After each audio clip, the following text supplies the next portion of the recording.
Good morning, Jack. Yo, All right, I can hear you. Can you hear me? of course I can. Okay, cool. All right. Hey, I apologize if my actions caused you to leave early last week. I do apologize. Okay. Oh, I frankly, I just got bored. Yep, I understand. Hey, what's new this week?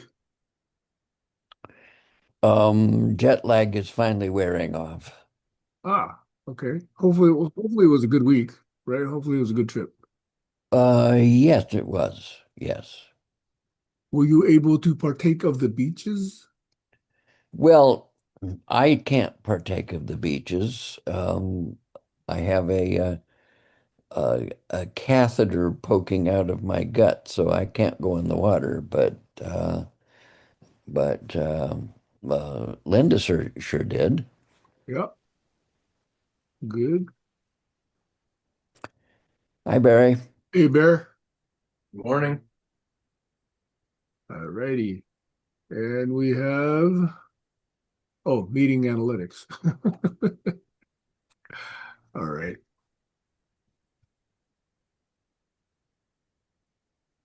That's not your regular meeting analytics. Actually, read.ai has been there for a few weeks. That one is. Yeah. Yeah, yeah. This is the one that tells us, Sam Hobbs been speaking 83% of the time, Barry's Right. been speaking whatever. Okay. Right. 0% of the time. Anyway, for the record, Gail is very tired. She worked some long shifts this week. She did really enjoy the Saturday that she did join. But for the record, she wanted me to know that if Josh does come, that I should tell her and she would join. So She she that's wants to take him on. that's forewarning, okay, in case you get bored again, Jack. Hmm. For Anyway, so she's what, a nurse? she is actually working at a convenience store, doing everything, just about. Ah, got it. She's it. Where? What town is she in doing the The convenience? good thing is she was able to find it at the Chevron that's on the island. Okay, so that's Ah, only 14 miles. So she doesn't have to go off the island to do that right now. that's cool. Yeah, which is really good because it turns out if you work there, you pretty much get to know everybody on the island. Okay. It's a very stable clientele. She can't believe the amount of business they do. That's why they needed more help. When she told me the numbers, I was shocked. It's just a lot of business that they're doing right there. Yeah. Anyway, so I have not yet heard whether Stacy was going to join. Um, and I have another list of things to talk about. But then there's the, common everyday craziness, which I don't know if you guys want to talk about. The depressing stuff. I really see the fall of civilization happening right in front of our eyes. Yeah, people have been saying that. I've been saying that. People have been saying that for centuries, actually. The end is near. But this time it seems more real than some sort of that Well, parody of it the in the past. so-called big ugly bill that just passed essentially is all of Project 2025. Yeah. And so I don't see any way back from any of this. Well, the Senate still has to pass it too. Well, what do you think is going to happen? I have don't ask me to predict politics. It's like quantum mechanics. You can't make a prediction and be right. So, every week, I think my probability of going overseas goes up by about a percentage. In fact, recently I've been spending a lot of time looking at expat videos, on YouTube in various different countries. Some famous people have in the entertainment industry have left. Handful of them anyway. Ken Homer from OGM is moving to Venice. Ah, well, that's good. He seems to have the means then to go to Venice. I'm probably looking the other direction. Taiwan, Thailand, Vietnam. some of those places. Yeah, Taiwan's going to be a war zone. That's the Yes, thing it that, is. Yes, but I figure, hey, I'll try and help and do as much as I can. My parents are there.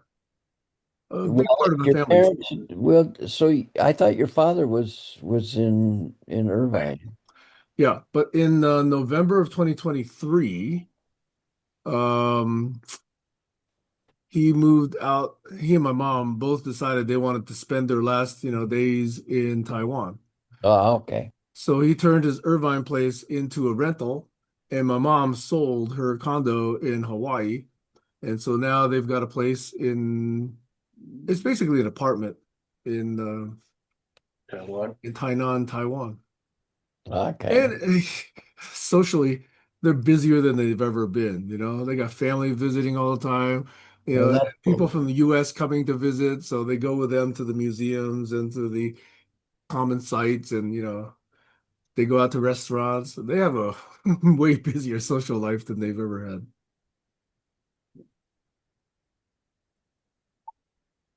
So that's one of my options is to go there.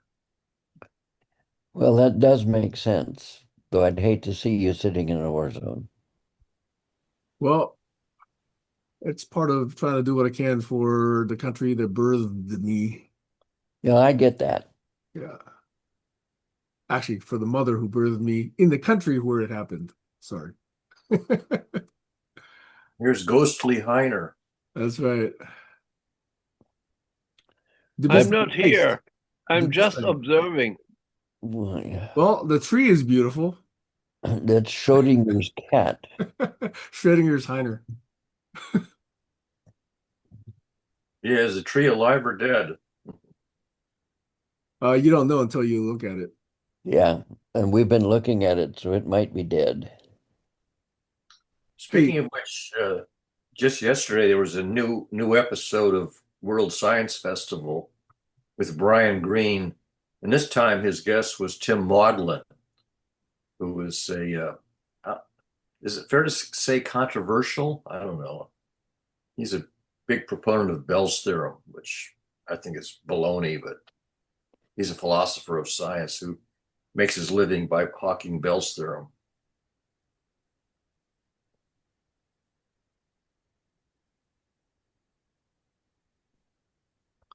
so anybody want to check in before we get into standard questions? Oh, I can see Heiner again. Yeah, the tree died. So Heiner, the question is the interview video, is it ready?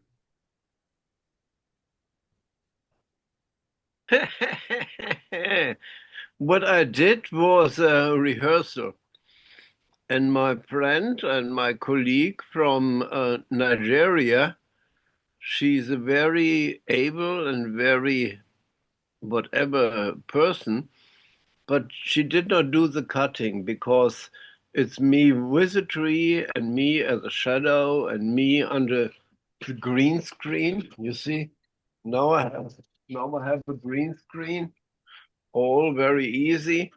But all preparing this for the Dubai Design Conference last week was quite a challenge. And then we had to cancel the Dubai Design Conference because most of our students from India couldn't come because out of these military things between India and Pakistan. So, uh, long answer short, no, not ready. I'm not happy. Maybe we skip the design conference and just focus on Earth and equinox and the history and looking on how augmented, like Doug Engelbart, augmentation can help humanity by making wise use of AI. But all this is very much in the background for me. Uh, Sorry for involving you, but for me it was just a test to check out AI companion And even one of our friends who was there, this guy from the Netherlands, I forgot his name, he now wrote to me 3 times, "Oh, this was such interesting, guys. Can't you help me that they discuss my laws of nature?" And so everybody is looking for his own agenda and his own vibe or his own issues. No, in a nutshell, I'm here.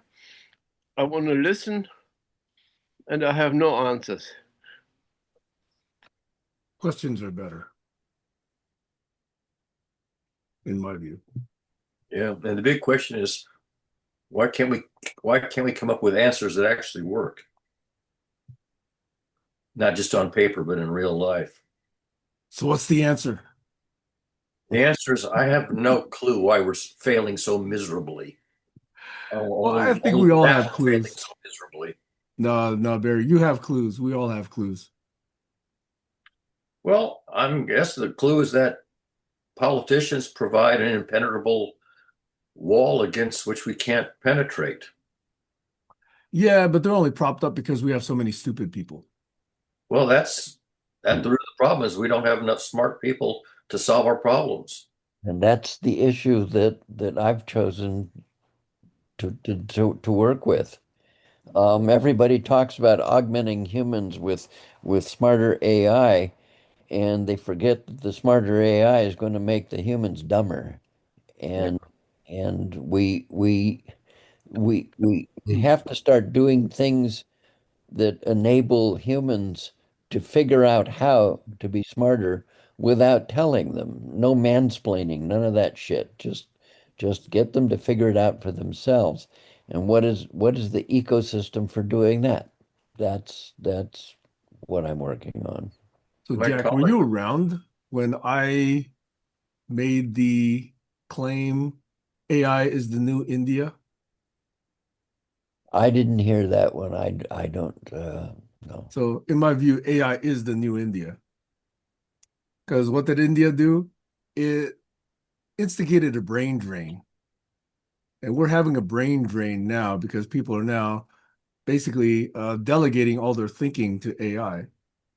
And 20, 30, 40 years ago, the US delegated, much of industry to India. And now they say, oh, well, we can't move manufacturing back to the US or we can't do, knowledge work in the US. Well, all the bean counters said, well, this will be smart. This is good for the bottom line. That's the point. The bottom line, the finance, not the planet, not the people, but the bottom line.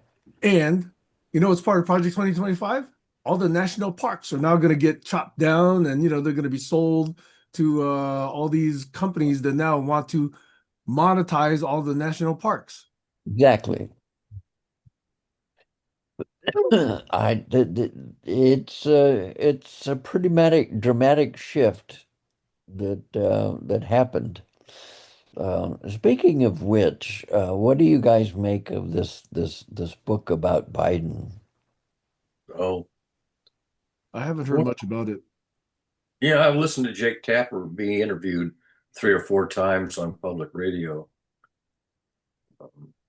Is the issue that he said he ran only so that Kamala wouldn't have to go through a primary? Is that the point? I don't think that's in the book, or if it is, that wasn't mentioned in these interviews. I'm not even aware of that. Okay, so that's a different reference that I saw for Biden lately because essentially the story that I heard was he knew he had cancer. Other people knew he had cancer. They knew that he couldn't actually serve out another term, but he stayed in there so that he could assure the party of a candidate and then actually, pick one. And this is again why the Democratic Committee is so corrupt. Okay. They created much of the problem that we have today. They did this to Bernie and they propped up Kamala, they propped up Hillary. There's no democracy in the Democratic Party. I hate the Republicans, but I also hate the Democrats. Well, we're in the same page. I don't think that's in his book. I listened to 2 hour long interviews, and I don't recall that No, I don't think conspiracy that's in the book. theory appearing in Jake Tapper's interviews Yeah, on it's probably a different reference. Sorry, not the book. it may be a conspiracy theory, but I don't think it's in Jake Tapper's book. Oh, I Yeah, don't think it's conspiracy theory at all. well, the book is about the fact that they knew that his cognitive abilities were in severe decline, and they shielded the public from it. Yeah, that was obvious. His decision making was still pretty damn good, but his articulation, his oration sucked. Well, decision making can be augmented by his advisors who are close to him as well. Yeah, he had a. I mean, they didn't find anything. They thought that his decision making was about as optimal as you could expect, but he was a very bad communicator, and getting a lot worse as he aged. Well, see, that's the problem with stupid people. They're impressed by people who speak well, okay? Even if it's nonsense. So we got Trump, who, engages their stupidity and claims that he's going to change everything. Oh, wow, that guy's going to change everything. Let me go vote for him. And that's about the level of thinking that was represented in the election, okay? And I'm just beyond disgusted. You remember that I coined the term glibberish? That Trump is glib, but he speaks gibberish, so that his language is called glibberish. Well, he's smarter than me because I don't remember those 5 words. Man, TV, monkey, plane, whatever, okay? That's But glibberish. I can't repeat it. He's smarter than I am.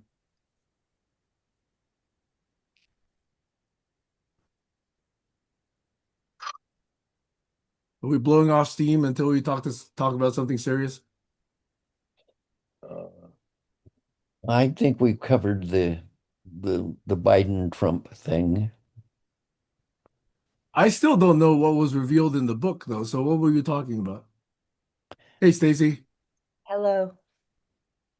that they were covering up his decline, his cognitive decline. Yeah, they admit the book. None of the reviews I saw of the book mentioned prostate cancer. Yeah, I think that was actually revealed about the time he learned it, which was like 2 weeks ago or something like Right, that. Yeah. right.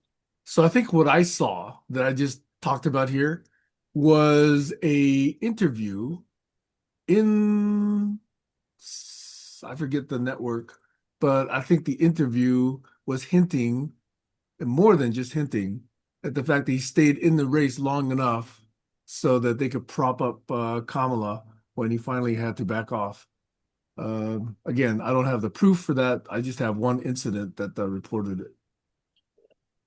My guess is that's not Jake Tapper's thesis because I don't think he talked about that. Okay, Terry Gross interviewed him and New Yorker interviewed him, and I don't think it came up in either of those interviews. okay, I'll be listening, but I'll be making coffee. Okay, so I'm going to go off camera.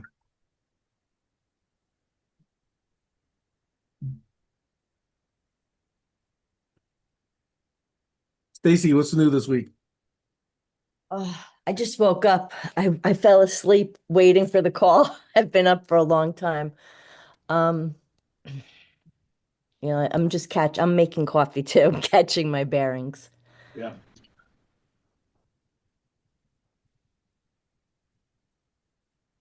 I had a call with Barry yesterday, and we revisited at least part of the last call, um, related to fixing the whole system, but also, to the emotions around certain things. Barry, is it all right if I share You my can thought? you can spout off anything you want. Yeah. I was curious to know what emotions he may have been feeling when at one point in the call he had been, accused of not stepping in. So that was pretty interesting, and I really like the way he had no emotional attachment to that, which I have to say is not the norm. That's not usual that people wouldn't feel that and wouldn't react. What else? I'll just be quiet for a minute because I have a lot to say, but I'll wait till I'll wait till I can think. The one thing I will say is I think this whole line of looking at the system and looking at the little boy and healing him as a way to heal the whole system, I think it's really worthwhile to stay with. For me, I always use the shorthand of just shifting the energy a little bit more to be balanced between masculine and feminine, whether it's in individuals or groups or whatever. But I think it's really worthwhile. I think it touches on everything. So that's where my focus has been these few days. Can I Getting ask a not question? these few. Not, well, let me just clarify. These few days pulling my 8 years of work together. Not that I've just been doing this for a few days.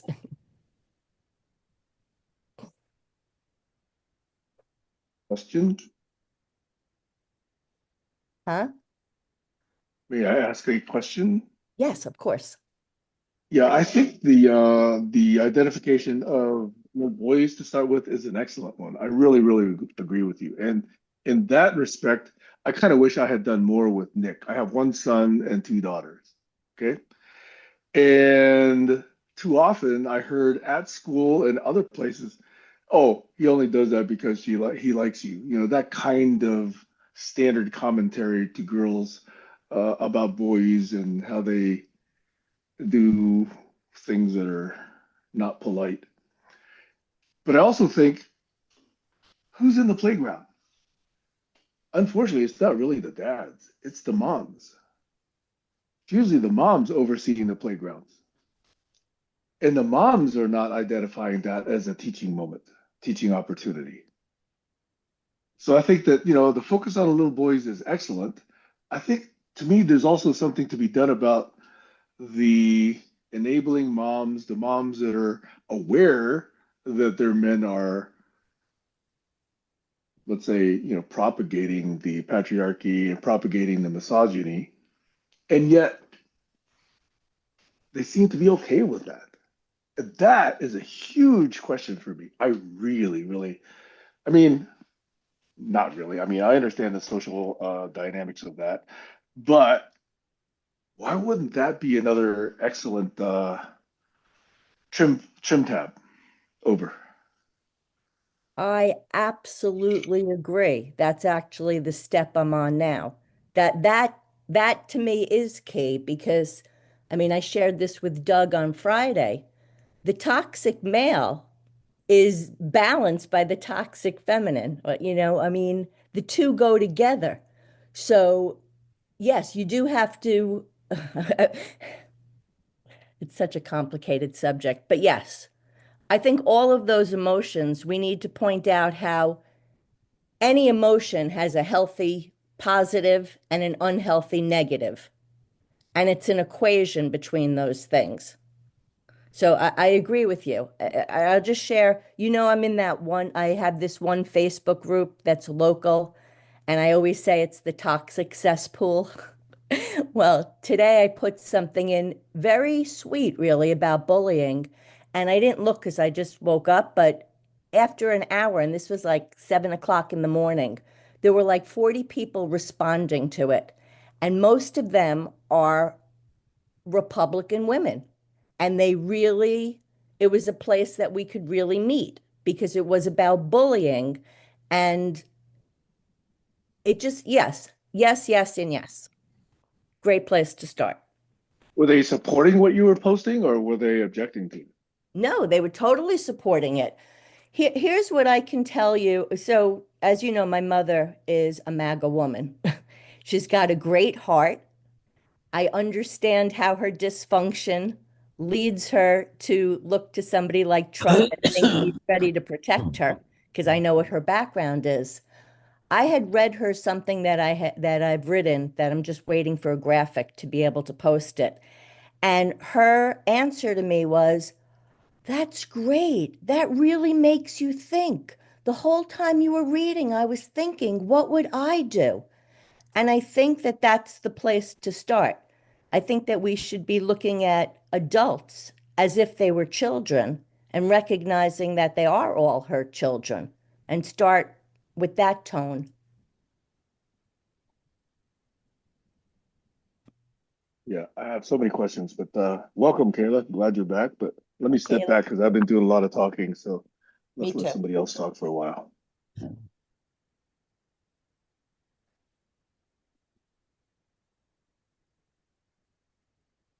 May I interject something for Kayla and Stacy, which I did say to Barry just for 20 seconds. Um, Gail had a lot of work. It was a tough week this week. So she wasn't planning on joining us today. But she did ask me to say if Josh did join us, she wanted me to let her know, and then she would join. For the record, in case that happens. Over. Sounds like a plan. My observation is that over the years, at all levels of our society, a lot of people have attempted to move the needle. And I can't see that we're moving the needle. Nothing seems to move the needle. No matter how powerful you are, or how insignificant you are, or how artistic you are, nothing moves the needle.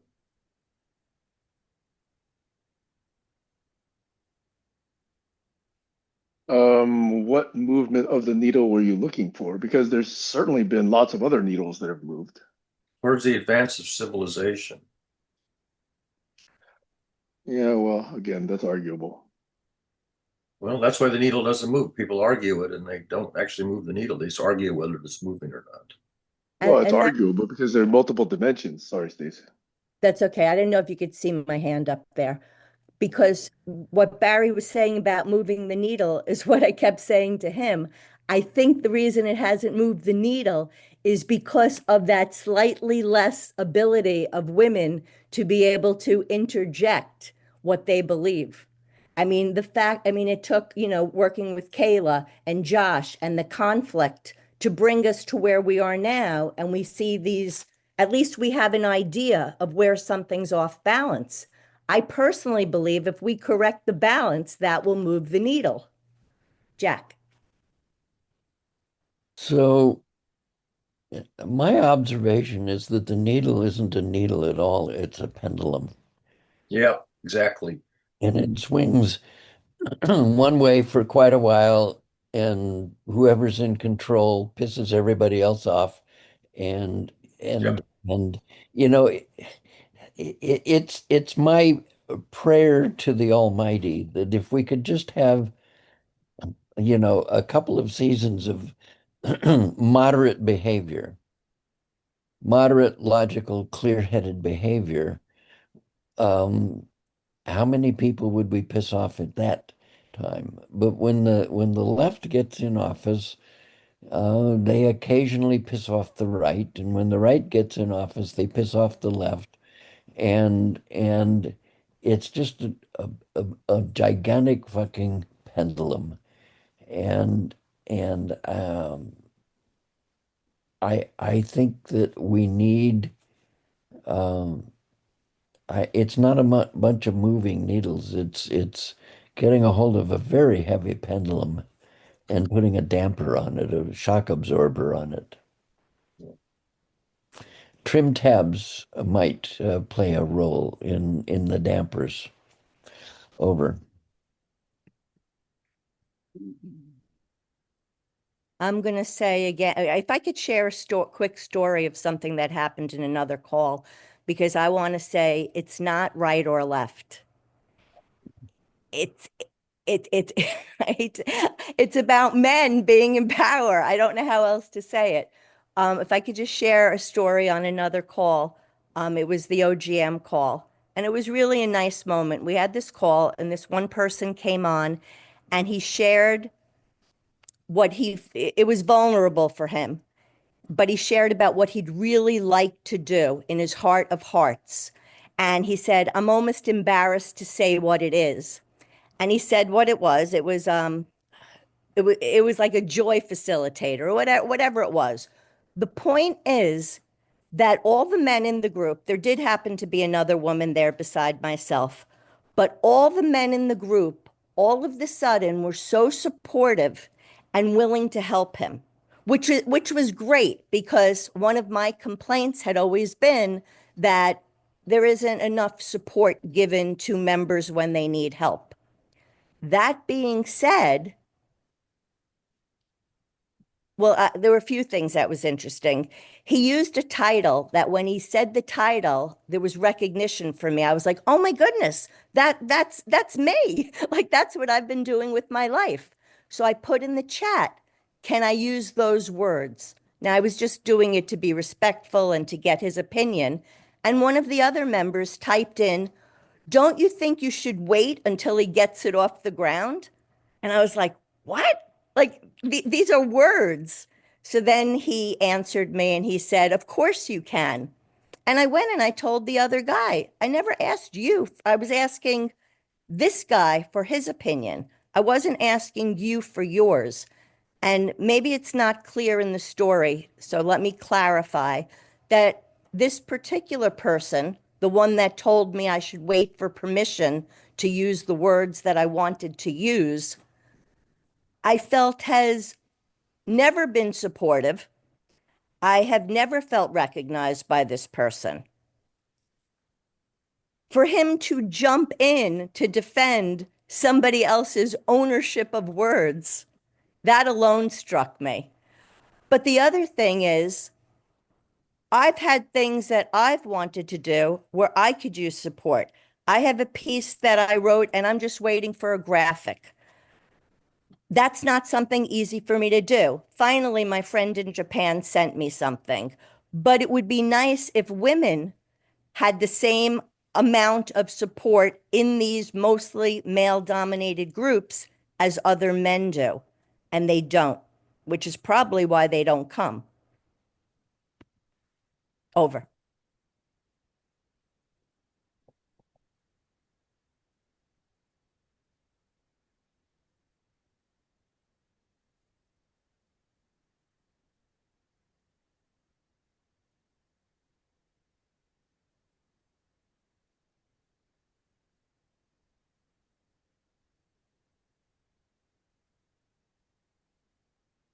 Go ahead, Sam. I have two small thoughts on this. I thought that in the conversation where Gail did attend, and you and Kayla were both there, I thought that was very supportive. She really was surprised how much she enjoyed the conversation because she did not expect the level of resonance that her voice got in that meeting. Second thought is here in this neighborhood. So you work in your neighborhood. I'm trying to figure out how to get contacted in my neighborhood. There's a Facebook group called Blue Dots. Stanwood Camino Blue Dots or Camino Stanwood Blue Dots. Basically, trying to identify the liberals slash progressives in the area because we do know there are a lot of pickup trucks, unfortunately, that are very MAGA. I got to tell you, I was so upset when I saw this probably about a year or two ago a big pickup truck less than a mile from where I live pull out onto the road and it had a big American flag on the left rear and a big Confederate flag on the right rear. So anyway, that presence is kind of strong, unfortunately. And there are also, big bright crosses on yards that are just very ugly and just kind of destroy the serenity of the area. But anyway, the Blue Dots is a group of people who are trying to be more balanced, counter to the MAGA influence over here. But they put together an event called Chicks and Coffee. So I immediately thought, oh, I better not go. I cannot go. I'm specifically excluded from that. So I sent a very benign message saying, hey, if you ever allow sort of a mixed company, then I would like to join this event. So I do think that I did see that they had another event. They're going to do this every 2 weeks. So there are women here who are trying to be collaborative and supportive. So I do see that that is happening. Um, but it's too early for me to really tell what that's like since I'm not party to that. So I don't know if that's pertinent to your point or not, but those are just things that I'm seeing over. Let Kayla go first because her hand's up, and then I want to get back to that. Thanks, Stacy. You're Wow, now that Sam talk stuff are things on my mind too. Well, I just wanted to point out that once again, safety. So I liked the last session because there wasn't one person, and I'm not saying a specific person, just there's usually just one person in a group that kind of ruins it for everyone, and you all know at some point, who that person is in your life, in your circles and stuff. And that's what I liked about it because there wasn't a belligerent, talking over, loud, dismissive, person with their bad and, overpowering energy. And for me, that is unfortunately mostly men. There are women that are like that, don't get me wrong. But in intellectual circles, you always got that one guy that just comes just there, he's a fucking asshole and he ruins it. And so yeah, the opportunities unfortunately for women are a lot less in that respect. I had another thought too, but go ahead, Stacy. Maybe that thought will come up over. Okay, well, I'll just add to that piece then, because Sam, yeah, I agree. It was a great call. But keep in mind, Kayla and myself were there, and you guys really did a great job of supporting us. So we actually worked like an ensemble. But we had me and Kayla that were there to welcome Gail. That's a piece of it. Go ahead, Kayla. Okay, I remembered my thought. Anyhow, uh, so when I graduated from my cohort, there was like a list of attributes that were given to me, which was really cool. It was every single person wrote something, like a one-liner or a couple of words about the person that, each and every person they knew at the cohort. And mine was quiet leader, quiet this, quiet that, which is totally fine. That's, I'm not too talkative these days. Um, well, actually, now I am talkative these days, but I'm not too talkative in general. And I made an observation about animals, and this is my favorite observation. I noticed that um, in the dog world, it's not really animals are quiet. They're actually a lot more level-headed. They've what is it, mentally stable. Just because somebody isn't loud, or talking over everybody, it doesn't necessarily mean that they're quiet. It means that they're mentally stable. And I also watched something too, that when somebody's talking and talking and talking and they're just overtaking the conversation, and it's two people, it's the person talking and the person listening. Who holds the most power? The person listening. Because why? They know everything about you because you've been talking the whole time. But do they know anything about the person who was listening? No, zero. Anyways, I'm complete. That's what I wanted to say.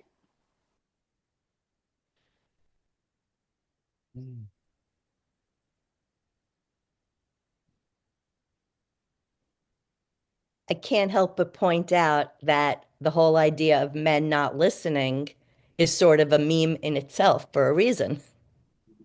What'd you say, Stace? Thought you'd catch me on that, huh?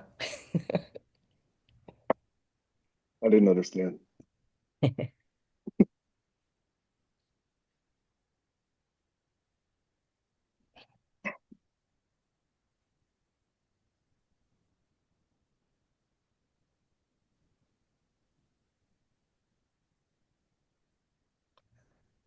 So I'll go the next step.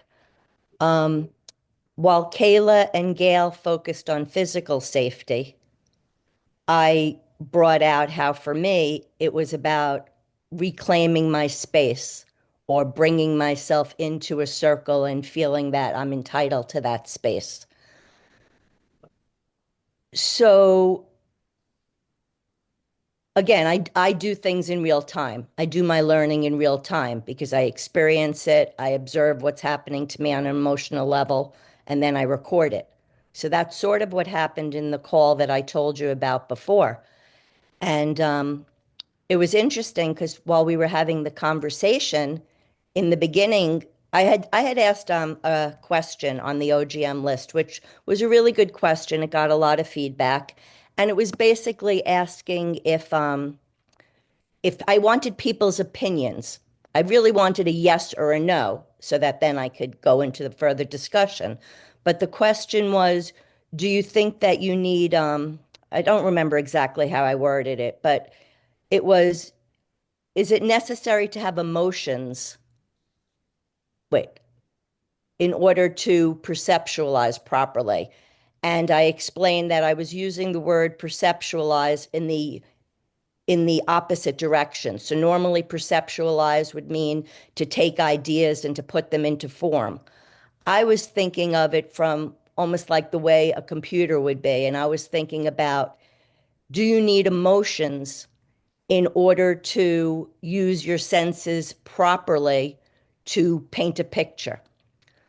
So anyway, that led to a conversation and which I thought was interesting. And see, I'm going off topic a little bit. What I'm trying to say is that in this call, when it came my time to speak, I said, you know what? Let me pass because so much, it was such a rich call. There was so much good in that call. And I said, but at the end, in lieu of the poem that usually somebody reads, I'd like to read something that I wrote. So I was assertive enough to take that step and ask for my 3 minutes or whatever worth of time, which was very nourishing for me. And it helped me on my next step. So, yeah, that's something that I had tried to do here a long time ago. I feel like now I can, and I'm moving more into that direction, obviously. So I'm glad this topic has come up. Over.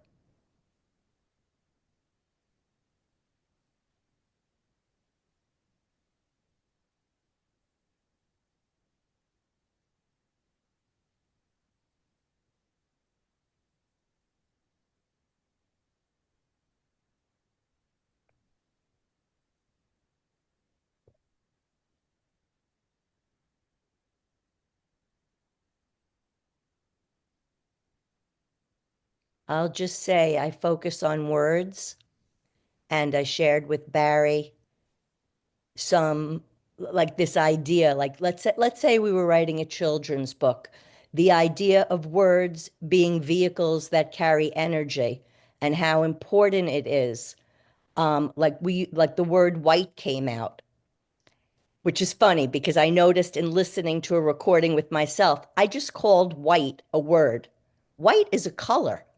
The fact that I called it a word, that's my unconscious bias based on something real, but it's still a bias because if it were totally neutral, I would have referred to it as a color.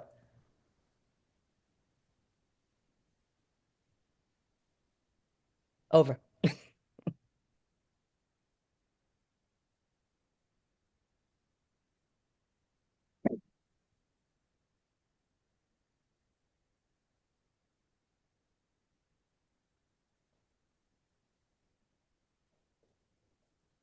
White is also a word.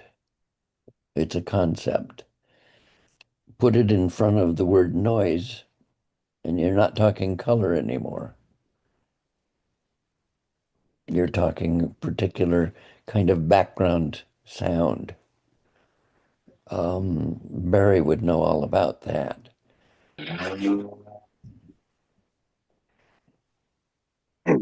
So I don't see the problem of thinking white as a concept, as a word, as well as the fact that in one context, It's a color.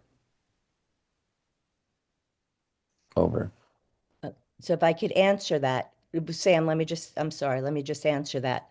What I'm saying is, if I was looking, if I was looking at zero in the middle, and then negative 1, 2, 3 on one side and positive 1, 2, 3 on the other, white at the 0 point is a color. I would have to add context. So, like that, when I talk about that unconscious bias, yes, because I was focusing on it as a word, which is why it came out that way. So, I'm not saying the bias was bad. I'm saying it was a signal of the meaning that I've attached to it. Over. Sam? So I appreciate that look inside your brain regarding the word white. It's And crowded in there. and just as you described it, there's probably a similar model.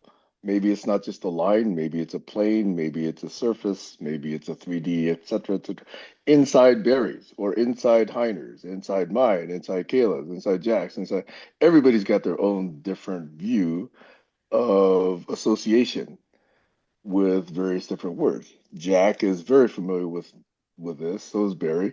So when we talk about model-based reasoning, each one of us has a separate model within our own brains. Okay. And the fact that you've now made it possible for us to take our models and map it to your model at a first approximation is useful because before you described that, I would not have known that that's, one of the ways that you modeled the word white. And just as Jack said, you put it in front of noise, it means something that is completely devoid of color.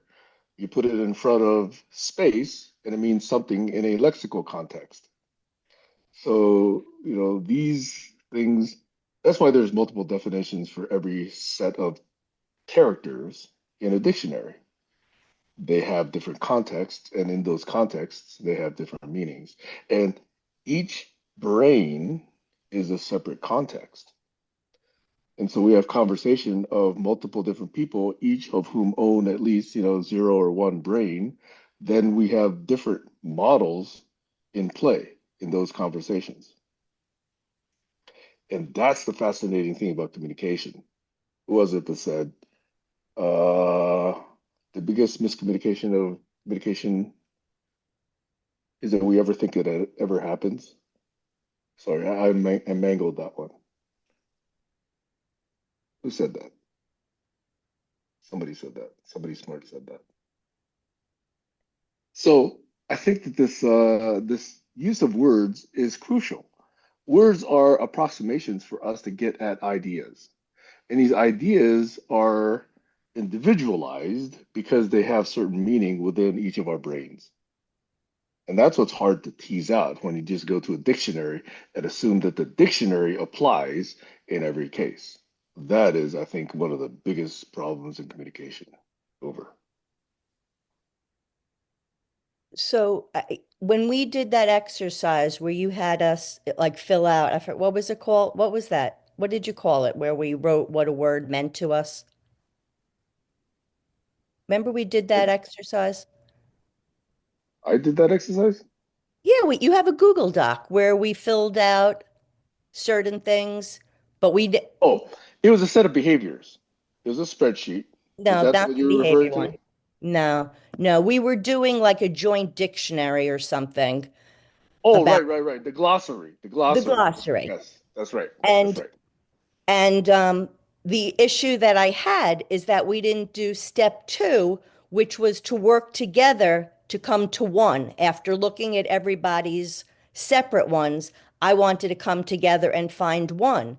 So that's why I stopped participating. But I want to go back to the white noise. I want to go back to the white because with white noise, there's still a meaning of blankness and blanc isn't that white in French?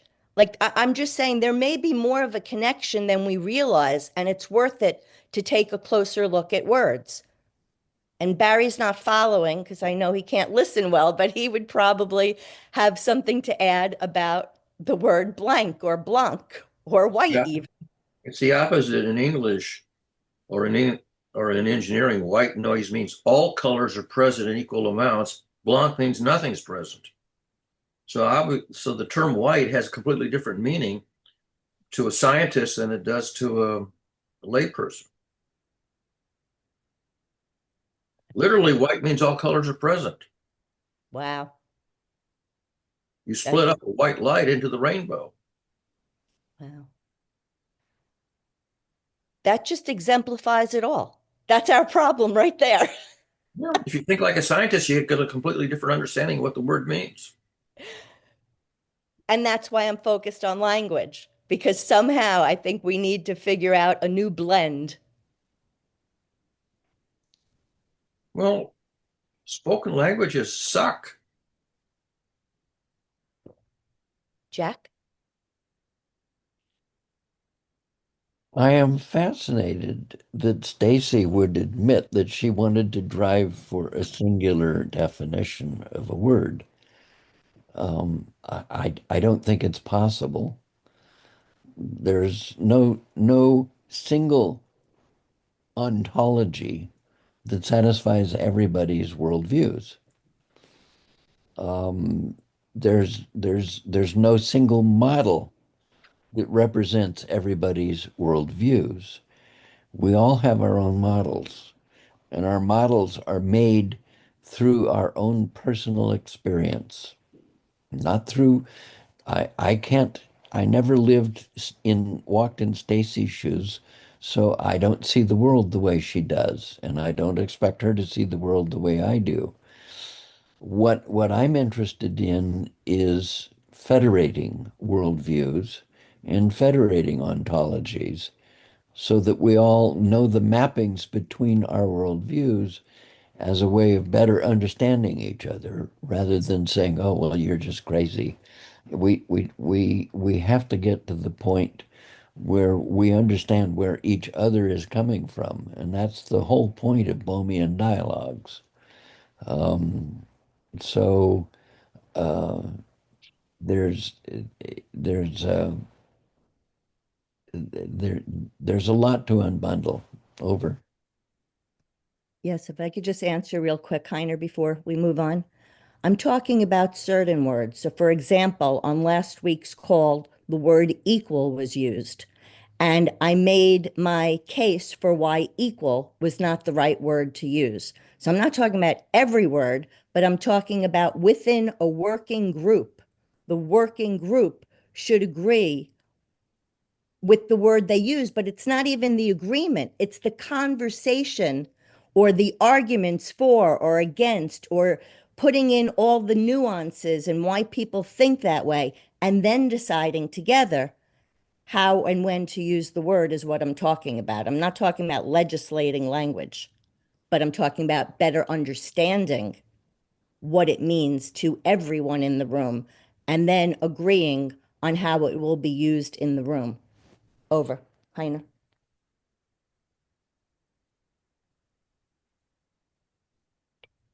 Jack, I feel very much understood, and you are really ringing some very high important chords for me.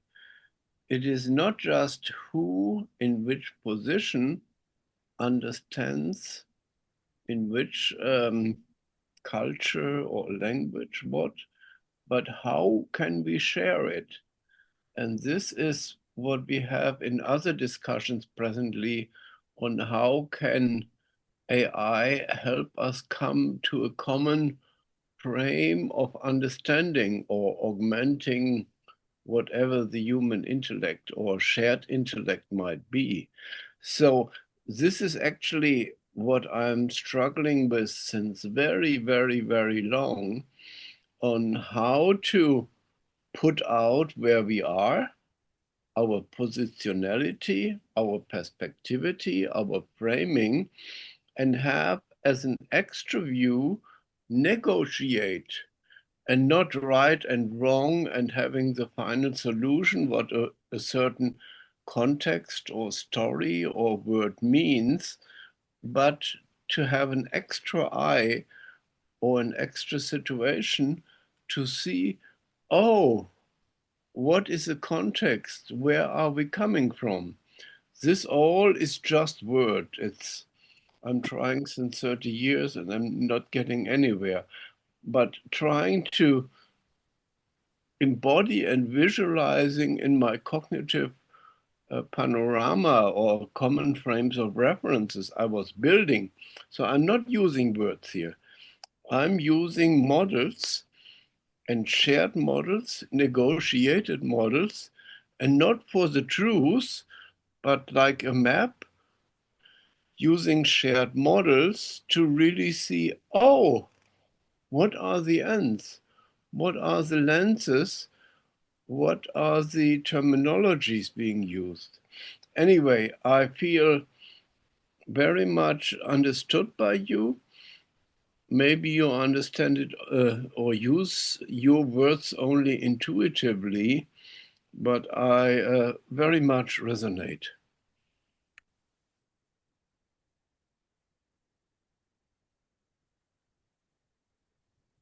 So if I may extend or extrapolate a little bit on what Heiner was saying, two thoughts. One, Stacy, I appreciate that you remember the glossary because one of the very first things I said when offering that as a collaboration artifact is I welcomed, and you've made reference to this, multiple definitions. And because those would be conversations or invitations to conversations. And I agree that the very next step on any of these is to go and explore what do you mean by this? What do I mean by this? Not necessarily so that we come up with a single definition for every phrase or term, although that's possible, but just so that we can understand each other better. So that when you use the phrase or word, or when I use the phrase or word, you know more about what's acting in my model at the time. So that's thought number one. And thought number two is that when Heiner says he's not working just with words, but with models, I think I understand. But in a medium like Zoom, where we only have the spoken word, unless we augment it with something else, then even models come through as words. So we've made attempts before to try and work with models. I've tried, and other people have tried. Colin has tried Kaggle or Coggle, whatever that thing was. We've tried Trello, we've tried MindMeister and concept graphs. We've tried debate graph. We've tried topic quests. There's been a number of different tools. For whatever reason, many people felt uncomfortable utilizing those tools. And several people said, hey, I'd rather see people's faces than this, working space of a model in the process of being constructed. So that I think is something we could still try. I still think it's very valuable to do that. Although because of the number of feedback that I got that, hey, we'd rather see people's faces, then almost by that claim itself, it would be more difficult to share a collaborative model unless we did it so that it didn't affect the screen here. We'd have to do it in another application in which we had going on in parallel that we could all be sharing. And MindMeister, by the way, allows that. Workflowy, for example, allows that. There are a number of different tools that allow that. But I think it probably requires more engagement that people here are ready to do, unless we made a previous agreement. Hey, let's say next Sunday or next Saturday, let's collaborate on this tool while we're on Zoom. And if we make that agreement, we can probably move more into some collaborative model building space. So those are the two ideas I had based on what you guys have been saying. Over. Jack, before I know you are first in the line, but I I feel I have to muscle in. Sam, I had this with you many times. I'm speaking about a build model, a spatial model, an immersive model, a scale model, like artists and living beings are, not like mathematical models, like I feel I understand out of your words.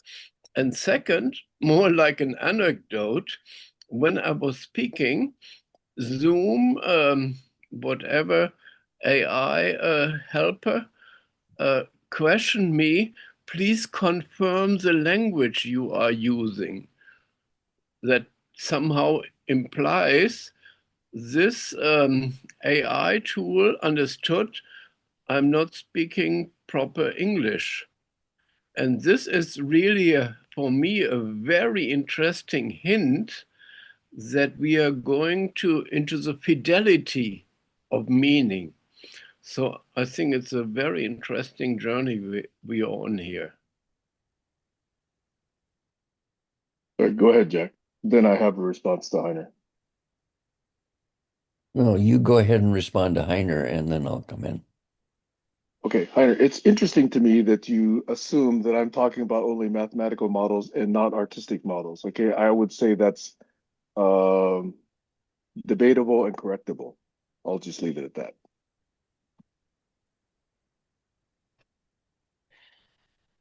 Okay, I want to play with the idea of using AI to augment humans.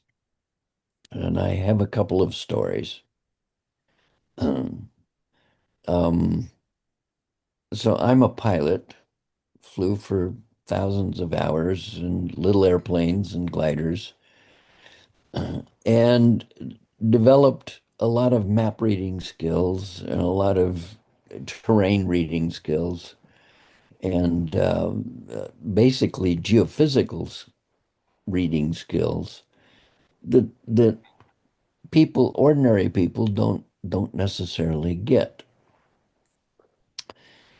And here's how it manifests. One time I was in Georgia and I was going to be driven after the conference in Georgia to some professor's home that was north of Georgia. And when we came out of the university in his car, he turned right and north was left. And I knew that because I knew where the sun was and what time of day it was. I didn't have a compass, but it just all fit. And so he drove for about a mile and he says, "This doesn't look right." And I said, "Yeah, forgive me, but you're going the wrong way." So he turned around and it all came to pass. And he ultimately let me drive because he was so confused. And um, so that's one story. The other story is when I'm above ground, I know where I'm at and I know which way I'm going. But when I went into the underground at Tokyo, I was lost. No sunlight, nothing. And I observed that everybody used the line numbers. Well, I didn't know the line numbers, so I was lost. Fortunately, my wife had been to Tokyo before me, so she knew the line numbers, and we got where we were going. But as soon as we got back above ground, I was back in my element, and I knew where we were. Um, Now, take the example of a third story was I was in South Korea and I was picked up by a university professor and he was going to take me to breakfast, but he wanted to stop by and pick up his daughter and take her to her new college. And he was using the the satellite navigation system. And I asked him, I said, "You've lived here all your life. Why are you using the sat nav?" And he says, "Because it's easy." And it got me to thinking, what happens when the sat nav goes down?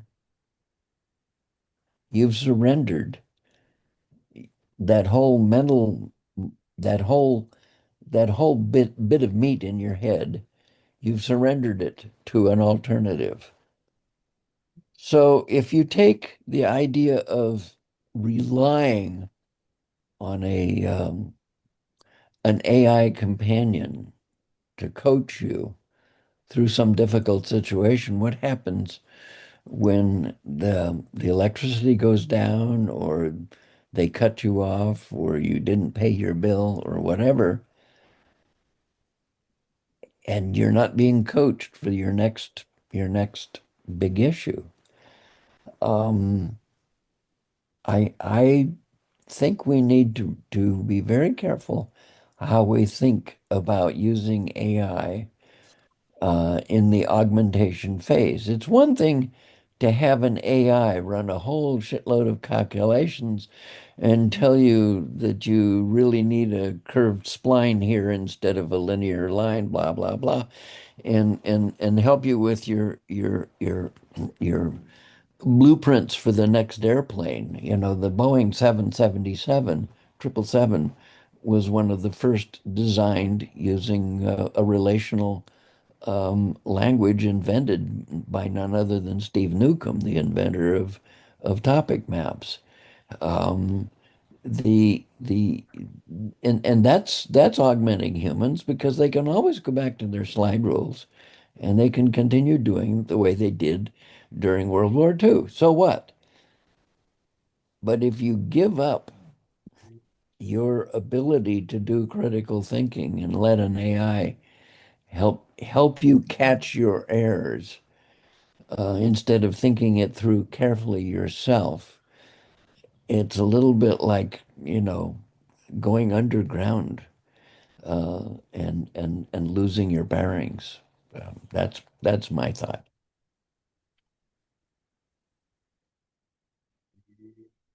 Again, I feel very, very close. My thinking is about general orientation and general overview, and as an opposition to overclaims and oversimplifications.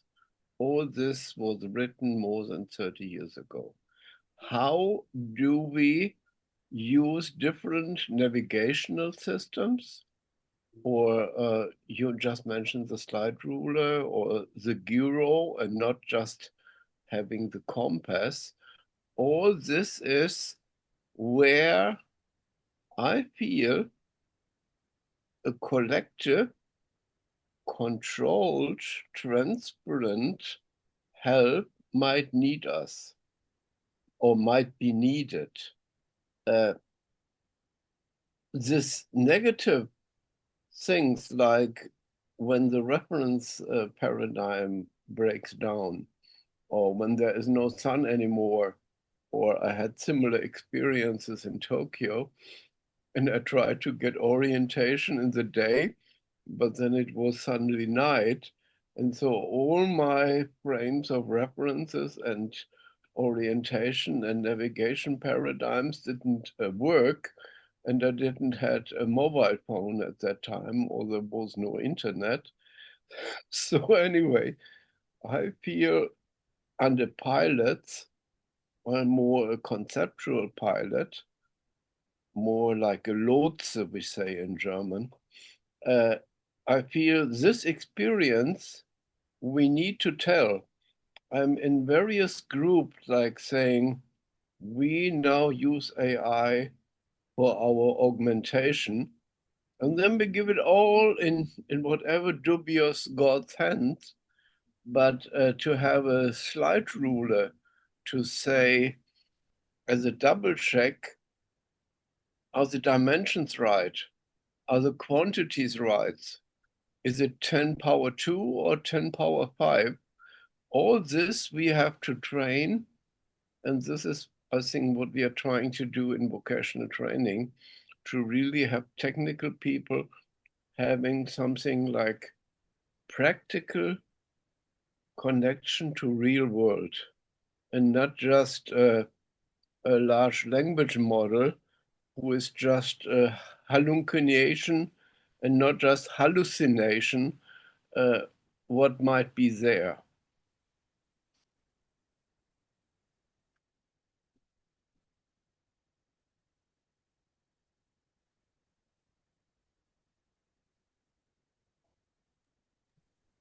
Okay, so then if I could go back to Sam and just say that the problem that I had back then when we had the glossary is I was not interested in computers or all the stuff for the same reasons that Jack articulated.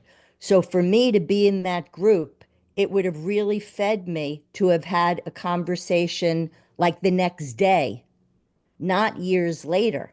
I wanted to have it as we go along. And I'll just note, because I think you'll agree with me how productive our calls have been since the blow up between Kayla and Josh. I want to point out all of that was catalyzed by her saying white man.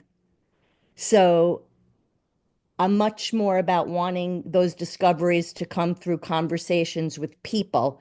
And at the time, I was looking for a blend that would satisfy the people in the group who wanted to work on AI. That's why they came together. I'm not looking to change what they're doing, but I wanted to add a little something for other people that might feel more like me.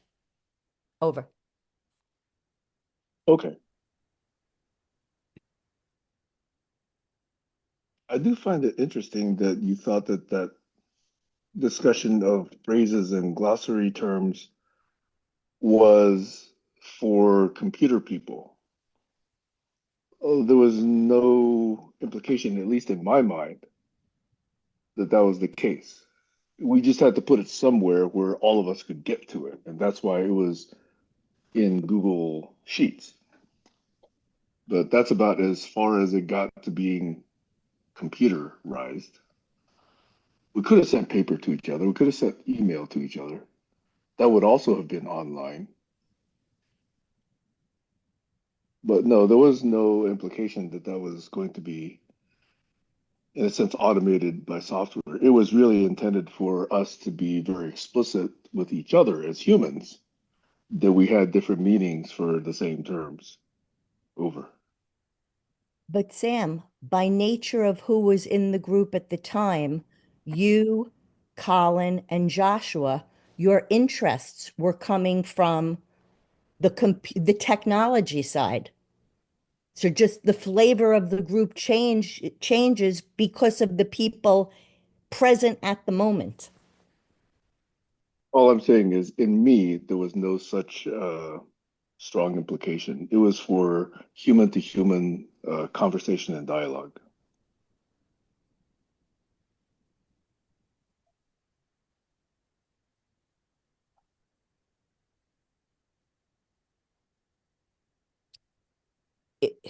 If you think of you and Doug Breitbart when we would do unblocking, how would you describe the differences between the two of you?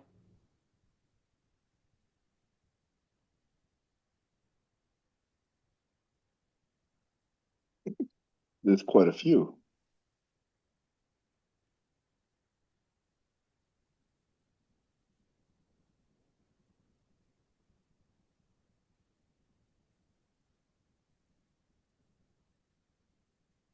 In fact, Doug and I have had multiple conversations about that topic.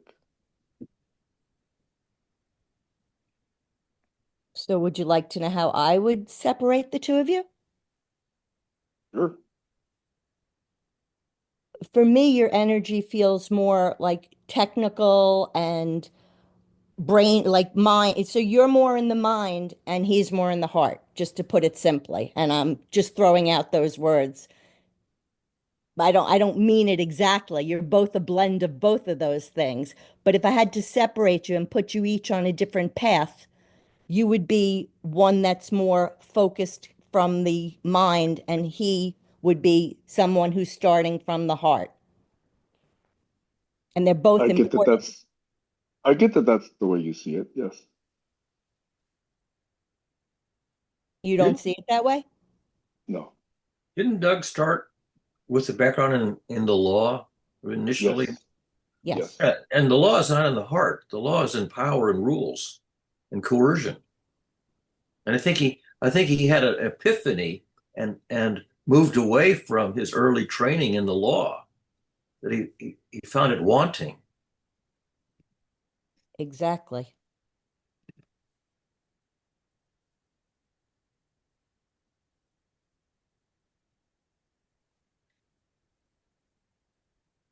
I could draw another point on that one, Stacy, if you're interested, which is Sure.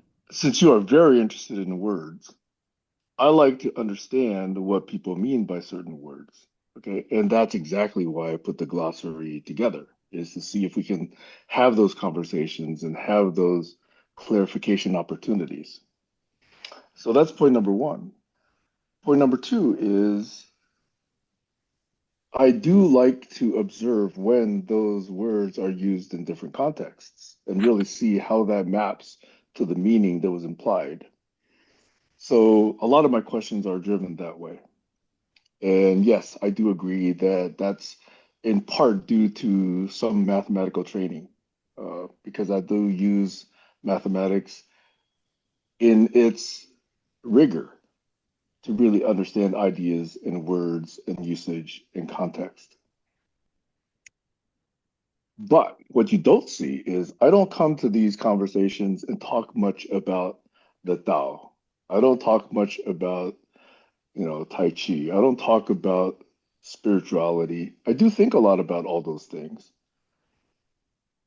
but we don't often get to explore those topics and ruminate on those topics in these conversations. Although I've brought up some of them already in the past.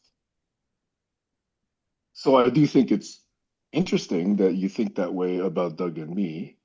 Um, and that's completely okay. It's like another opportunity to glimpse inside your model to see how you're thinking about things. Over. And keep in mind that time changes things. So Doug's been on his path, you've been on your path. For me, I see your path as basically straight up. For Doug, as Barry pointed out, he started as a lawyer. I see he has moved further to that heart space. Even his interests, the fact that values is where he started, as opposed to technology. I'm not saying one is better than the other. I'm saying they're different. They prioritize different things. They're different starting places. Okay. Doug also had an idiosyncratic vocabulary.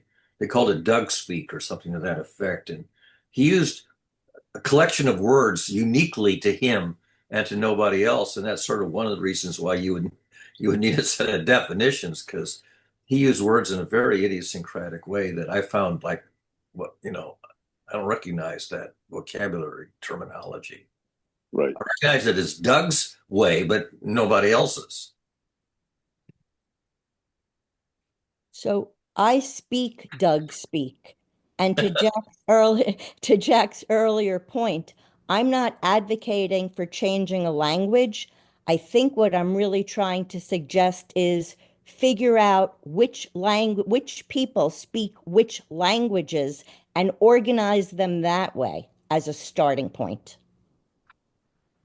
Babel problem.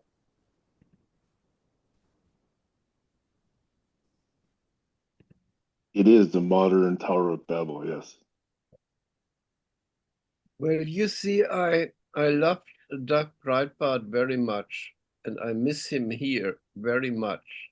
And he is not just the law and heart, whatever dimension I just heard, but I connected through him through image processing, variability and fidelity and signal and noise, because he also had an extra life beside his religious and law and whatever studies he has done. And he asked me if we could work together. And maybe that is 7 or 9 years ago. And I declined. But I think we should really get all these people together, including Tammy and whoever was there, because we all have facets who together make up the whole.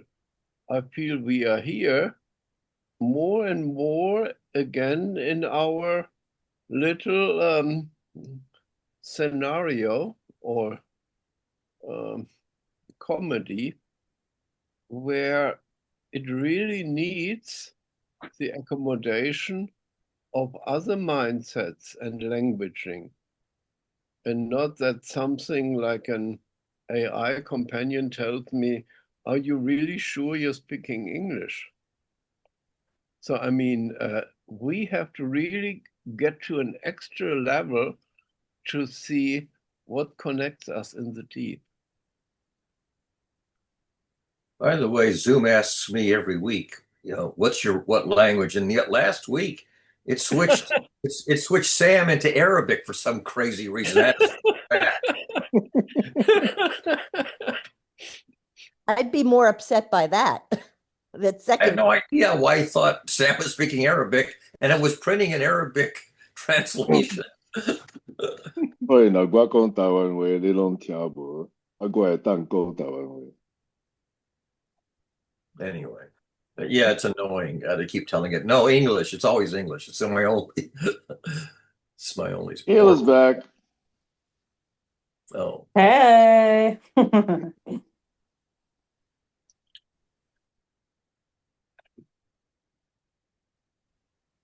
See, it's interesting, Kayla. Sorry, Kayla, not Stacy. That you think of my path as straight up. But do you I've know talked what often, I mean by that? perpendicular is what it means. probably not, I because think I mean consistent. I haven't, it's just consistent. I yeah. don't always Well, have the right words at the right time. let me see if this is consistent then, because as you know, I got a degree in math, went into software, have worked for various different companies building software, and then running groups that built software. And when I met Doug, I really, really deeply appreciated that he had this human systems, tool systems coevolution idea. And I saw everybody in Silicon Valley glomming onto the tool system side, but not enough people were glomming onto the human system side. And ever since then, I've decided to pursue the human system side of things while professionally still staying in the tool system side. So I see that myself as kind of an augmentation, to the technology side. It's a bifurcation at least. Um, and I've mentioned it before, so I don't know whether you consider that straight or consistent or not. But that's just one example of one thing that I could say is maybe not entirely straight, maybe not entirely consistent. But I don't object one way or the other. I'm just saying that, it's interesting that you do see it that way. Over.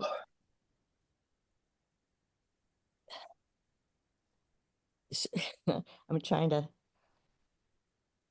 So, yeah, so everything you're saying, I agree with, and that's how I see you. I guess let me explain it this way.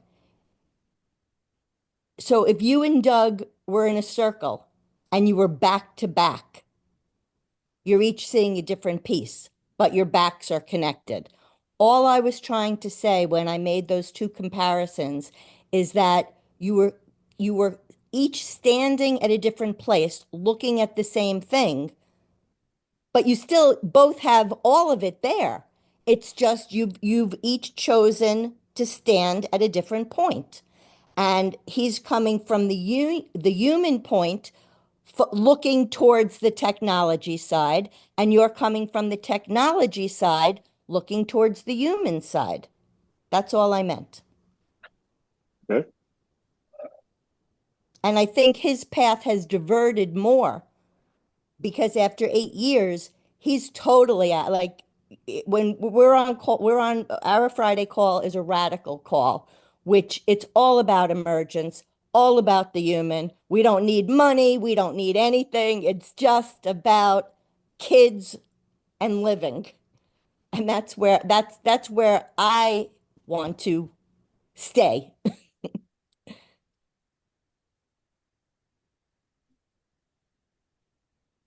Me too, Stacy. I want to kids and life Exactly.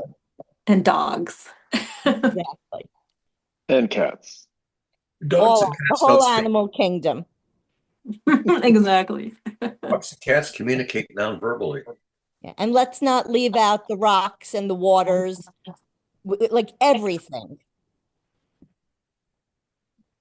Humans are the only species that speak verbally, unless you want to consider parrots or macaws, I guess. But, Not whales.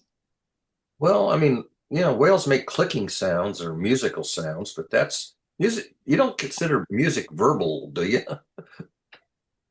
But they're auditory. Not birds. Auditory, Birds but have not different verbal. patterns as well. They're not words. They're audio frequencies, but they're not syllables that have an alphabet or anything. Well, that's why I use music in my work. Go ahead, Jack.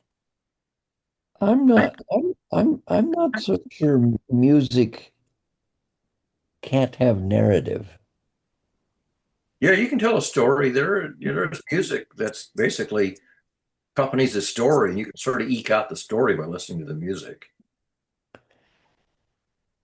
And it doesn't have to have a language. It just has a narrative. But you can attach multiple narratives to musical story.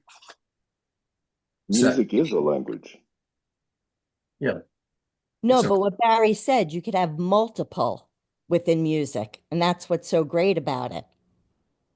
I mean, if you look at the verses in music, one verse tells a story, and the next verse tells a different story to the same piece of music, and the third verse tells a different story to the same piece of music. So, Mhm. I think Are you Kayla, saying I are you missed. saying verse augmented music or just the tonality itself? well, that's the whole point. The lyrics, you can have a piece of music, and then you can add lyrics or not add lyrics. I mean, the lyricist and the composer are basically two different skills, and typically not the same person does both. I think Kayla said something and I missed it. So something about Um, dogs and cats And children.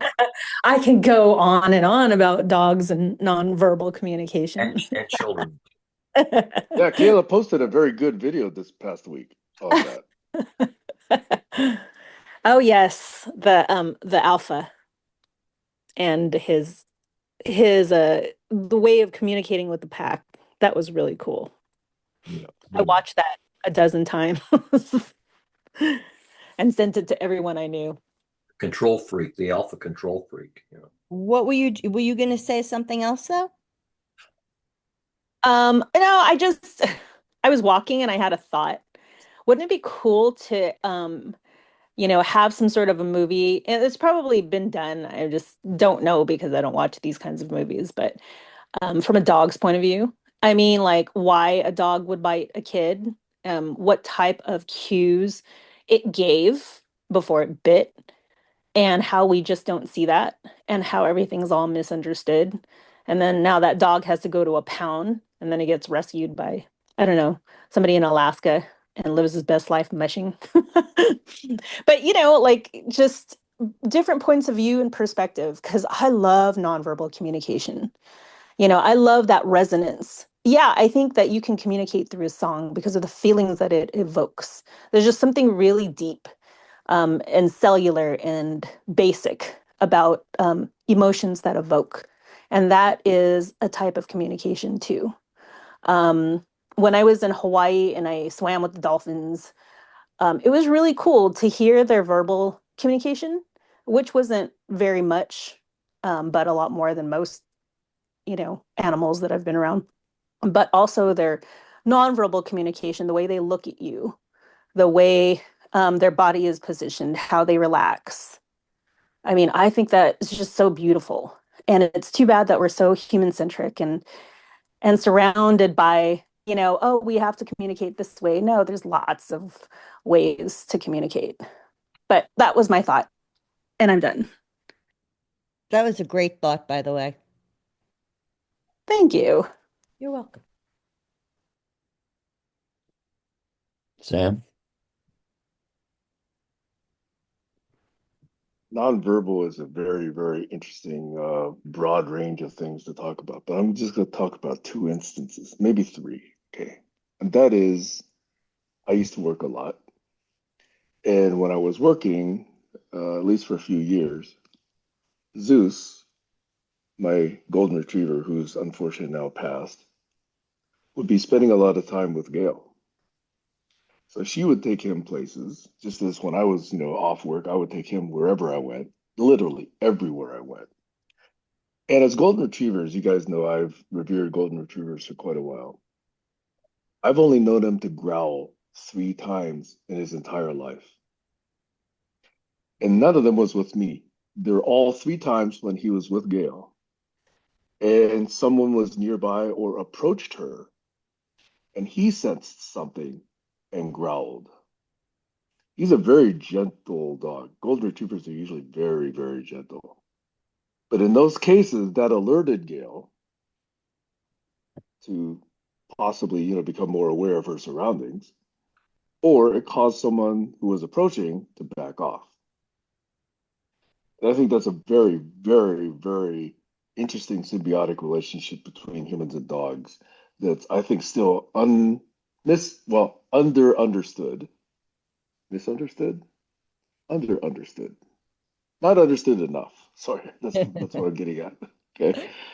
And that there's a lot of richness there. And they certainly have much more in fact, all their communication is nonverbal by definition, right?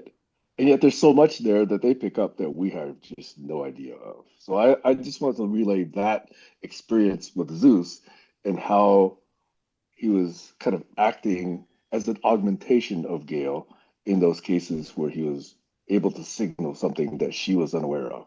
Over.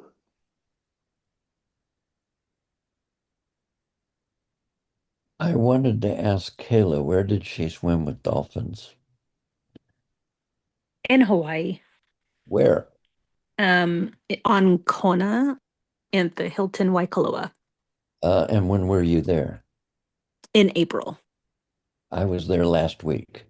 Oh, Hilton Waikoloa? Oh, yes. Man, that place is big. It was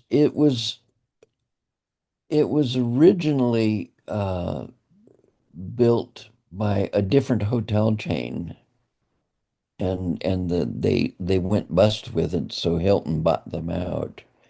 And there's a rumor that there's a Taiwanese investor that got behind the buying them out. But in any case, um,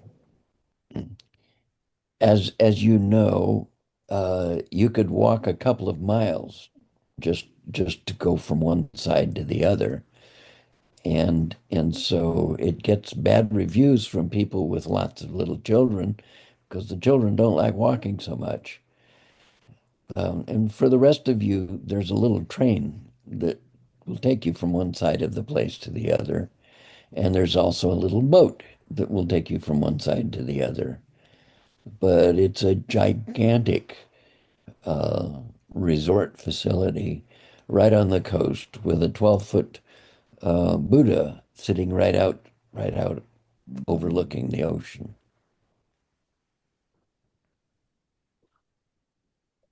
It has the biggest swimming pool I've ever seen. The big old slide too. That place is like, yeah, it's like Disneyland.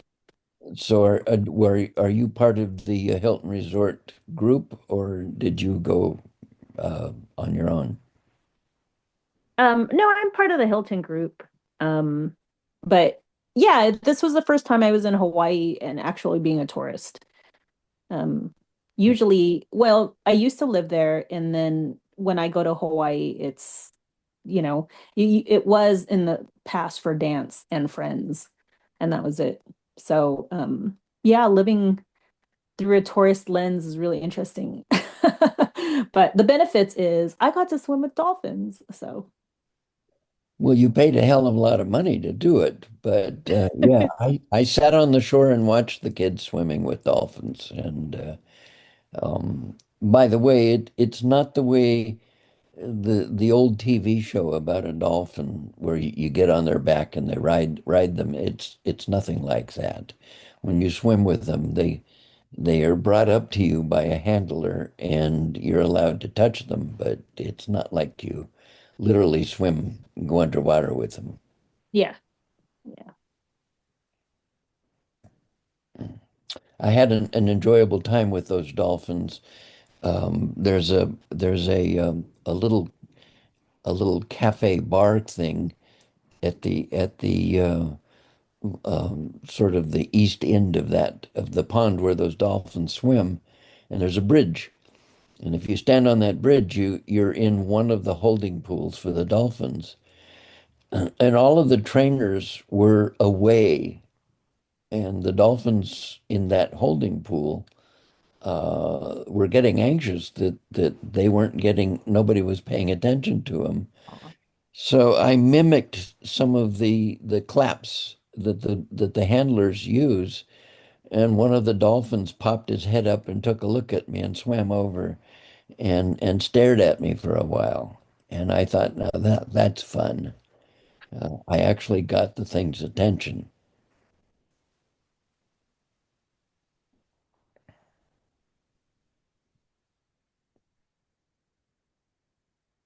I swam with the dolphins in the Bahamas, but I just looked up the hotel because I haven't been on vacation, but it's way too rich for my blood.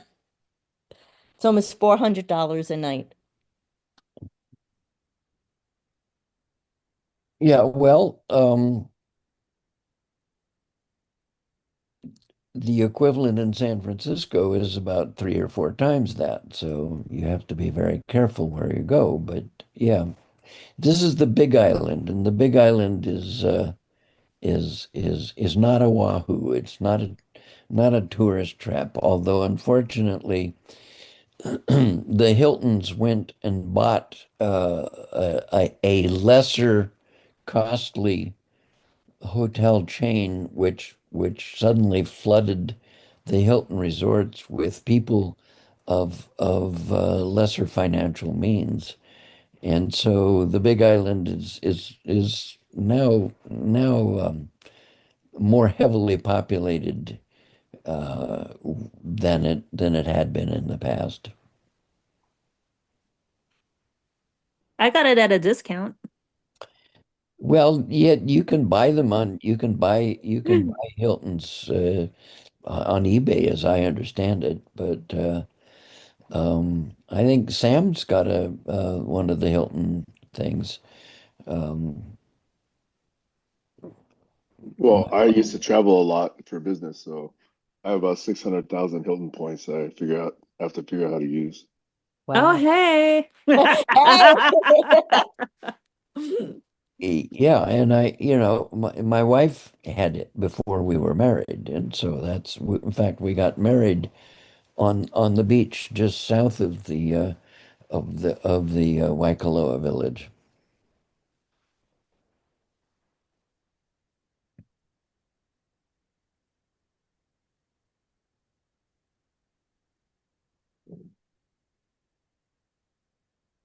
Yeah, alongside with like either 200,000 or 250,000 Alaska airline points. So, Kayla, where is your deed for your Hilton property? Oh, I don't have property. But when you say like a Hilton member, I'm thinking of like points. Like signing up for free and getting free points for a free night. Oh, no. So Sam and my wife actually bought a timeshare, a Hilton timeshare. Oh, yeah. No, I'm not that fancy. Yeah, that was a Hilton Grand Vacations Club, I think you're referring to, Yes, Jeff. that's what it is. And every couple of years or so, they invite us to have 3 days, 3 nights in Las Vegas for free, so long as we sit for a 2 hour long high pressure sales pitch. That is insane. That's too much. They tried to sucker me into doing that so I could get free luau tickets. And I was like, my son's not going to sit through that.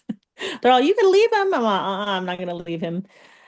So, Yeah, so that luau, by the way, is $100 a head or something like that, 90 I bucks. know. A part of me was sad, but the reality is my kid would hate me for like 2 hours straight. It's it's a pretty intense event. Hmm. But the perks sound pretty cool. Yeah, the perks are pretty amazing, but uh yeah, the I kind of feel sorry for the salespeople because they're throwing everything they've got at you, and you know you're not going to say yes. Oh, yeah. And they know this.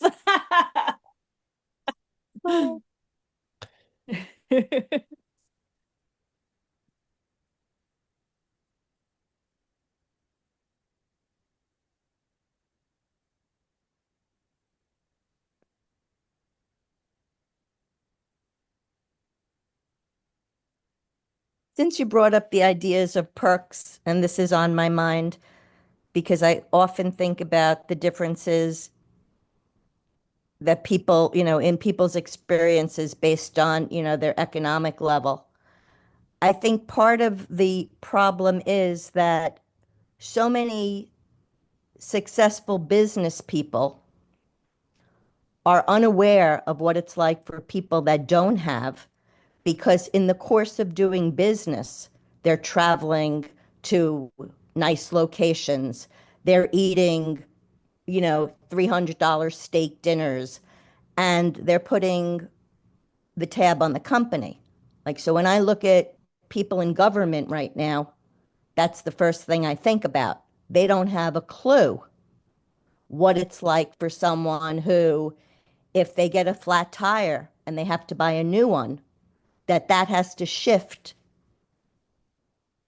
it changes everything. And I bring it up because Barry, I don't know if you saw Jennifer's post about in medical school, the person took an elective, and in the elective it talked about the effect of economic hardship on people's physical health. Mhm. And first of all, the fact that that is an elective in medical school, to be able to relate stress to people's health, Is is Yep. privilege. absolutely insane. So if we're going to look to fix a broken system, I think we should think about things like that. Well, the fact that there's a course there makes me wish that Elon had taken it. Yeah. Right? Should be required from now on. Is there anybody in this space that doesn't think that stress has an effect on your health? Of course it does. Okay, so well, listen, when I was married, when I first got married, I used to tell my ex all the time that stress, you're gonna get sick, and it was it's not true. There's a whole bunch of people that do not believe that. And the fact that there's only a course once you get to medical school, if you elect to take it, that's a problem in our education system. Yeah, Oh, I'll rest totally. when I'm dead. I think they should introduce it like in grade school. Absolutely. There should be a dedicated hour or something on stress and, just working out your emotions and because it all is so relative to one another. I'm happy to see that all of the high schools, at least here in Ventura County, have a wellness center, a place for students to go to that where they feel safe and heard and where they get resources that they need. That's, mandatory in the high schools here, and the government pays for it Wow. in our tax dollars. So I think and honestly, psychology is now offered as a course in some high schools too. but I think it should be mandatory. I mean, seriously. It's like when I went to a Catholic school, because I did, and religion was mandatory for 4 years. I think that's why I don't like it anymore because we studied the heck out of it. But anyways, I feel like there should even be some schools where it's like psychology is mandatory for 4 years. That's not a college, but like a high school, secondary, primary and secondary. So,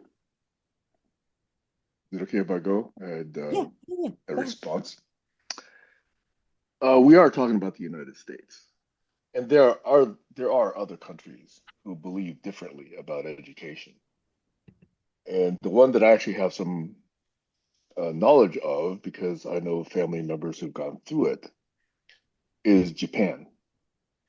And I don't know how many of you are familiar with it. It's very unique because the first 10 years of a child's life, they don't get graded, they don't get tests. They are taught how to be good people. They sweep up their classrooms at school. They actually take their shoes off and they're explained why they take their shoes off inside the house. They're taught to be, respectful to elders. They're taught, how to, speak, respectfully and listen respectfully and treat each other kindly. And that's the focus of schooling and family, but particularly from the uniqueness from the US standpoint, in school, they're taught this way. They actually take naps, and they understand why they take naps. So until they actually have attained these habits of being good people, only after that do they start their academic, rigorous career. I believe Finland also has a very good program. I believe Iceland probably has a good program like this. So there are countries that understand that being human is important to teach children. And I think, Stacy, when I think of your focus on young boys, I think this is hugely valuable. So it's sad that in the United States, we haven't had such focus, but it does exist elsewhere. Over. Yeah, I couldn't agree more. And my focus is on the United States and education. And I loved what Kayla said. I just wanted to caution people that call themselves psychologists, people that are social workers are often some of the most messed up people you'd want to know. So and again, that's why I really think that that type of learning should be like a group facilitated type process where there is no real authority. Over.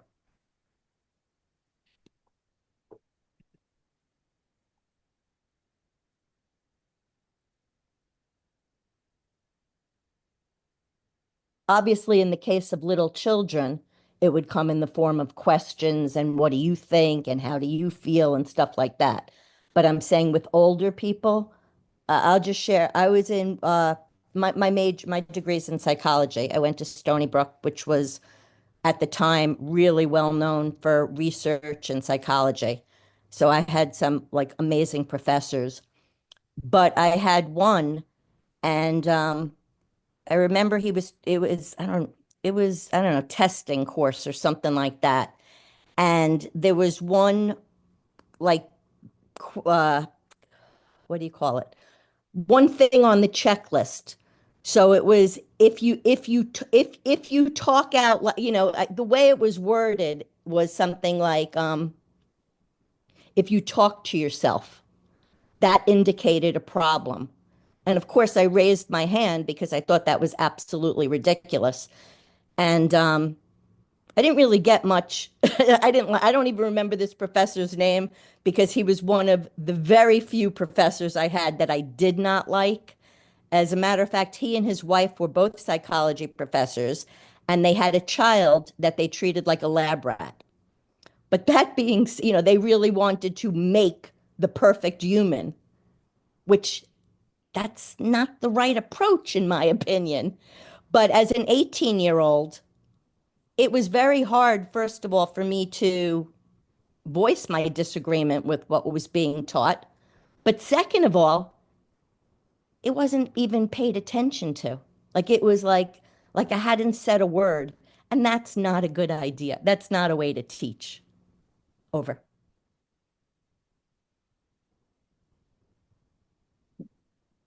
So you asked the question, and then the guy just said, "What next?" No, I didn't ask a question. I stated Oh, why I disagreed with that playing a role. You know, to me, that's not definitive of anything.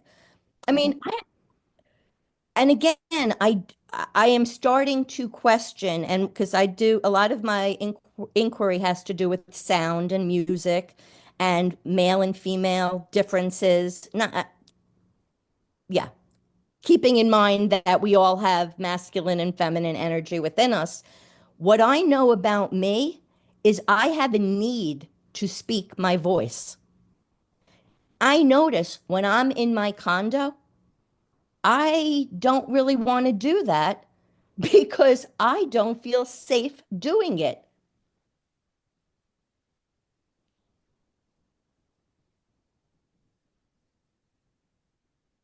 Didn't quite understand that. When you're in your own condo by yourself, or And when you're in an HOA when I'm meeting? by myself, I feel uncomfortable doing it to where my neighbors could hear me.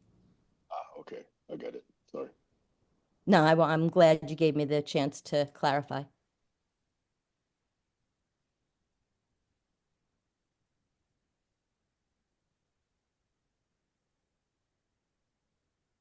Let me talk about one set of stories then, because I myself, I never find myself talking to myself out loud. I mean, I'm aware of what I'm thinking to myself, but I'm never actually voicing it like, Sam, where'd you put the keys? Oh, must have put them over there, or are they in my pocket? Or God, they're not so fucking. I never do that to myself, okay? Right. However, Gail does it constantly. She's always talking to herself, okay? And she's quite free, and she explains it like, oh, I'm a millennial, okay? She's always using expletives, kind of all the time. That's the part that actually, grates on me a little bit, okay? But she's constantly talking to herself. So that's just two data points out of my experience. Over.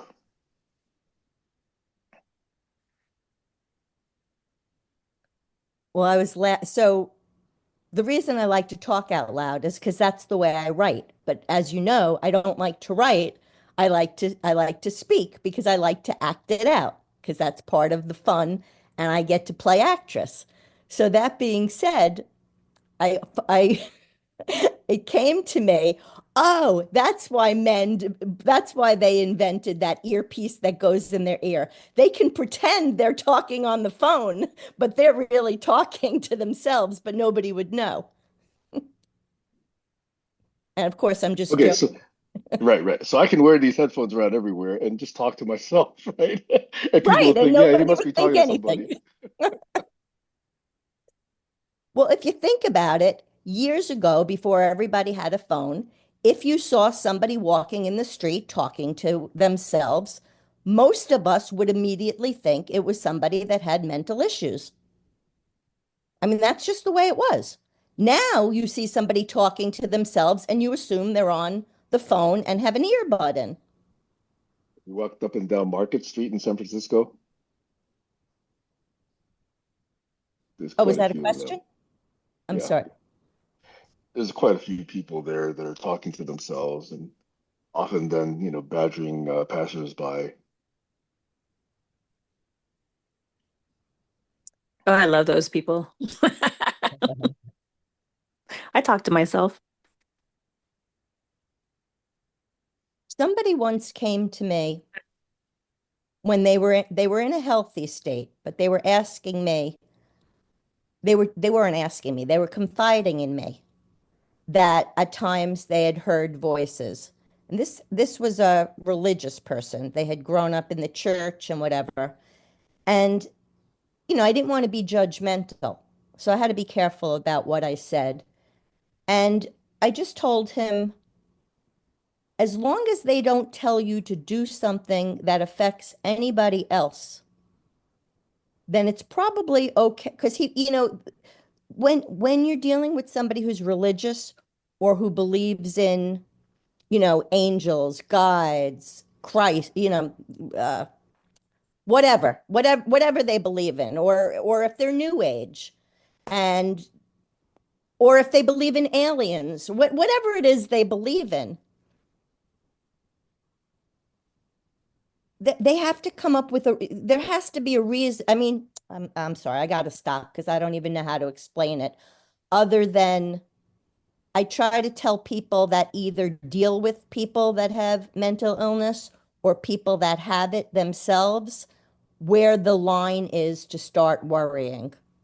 So if somebody's just talking to themselves, and the same way somebody might talk to an AI for feedback and they're answering, I would not be as concerned, or at the very least, I would say there would need to be more follow-up before reaching a diagnosis. Whereas if the voice is saying something that doesn't feel like it's coming from love, and that's the way I described it to this religious person, if it's not coming from love, ignore it.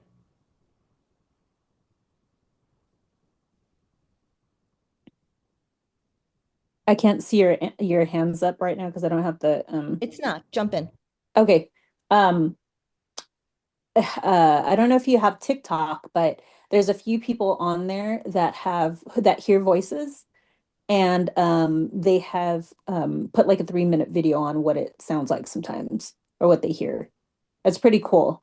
I mean, to see their perspective, or people who see shadows and see things, or people who, you know, um, yeah, hear things, random things. It's really interesting. But if you have TikTok, I I think you don't. might find that interesting. I don't, but here's the other point I want to make. There are probably thousands. Well, I don't know thousands. I could definitely come up with over 100 mediums and energy readers on YouTube that openly hear the voices. You see, and they'll say, all right, I'm being told this, I'm being told that. And I'm talking about there are some that I find to be very honest. I have no reason to doubt them whatsoever.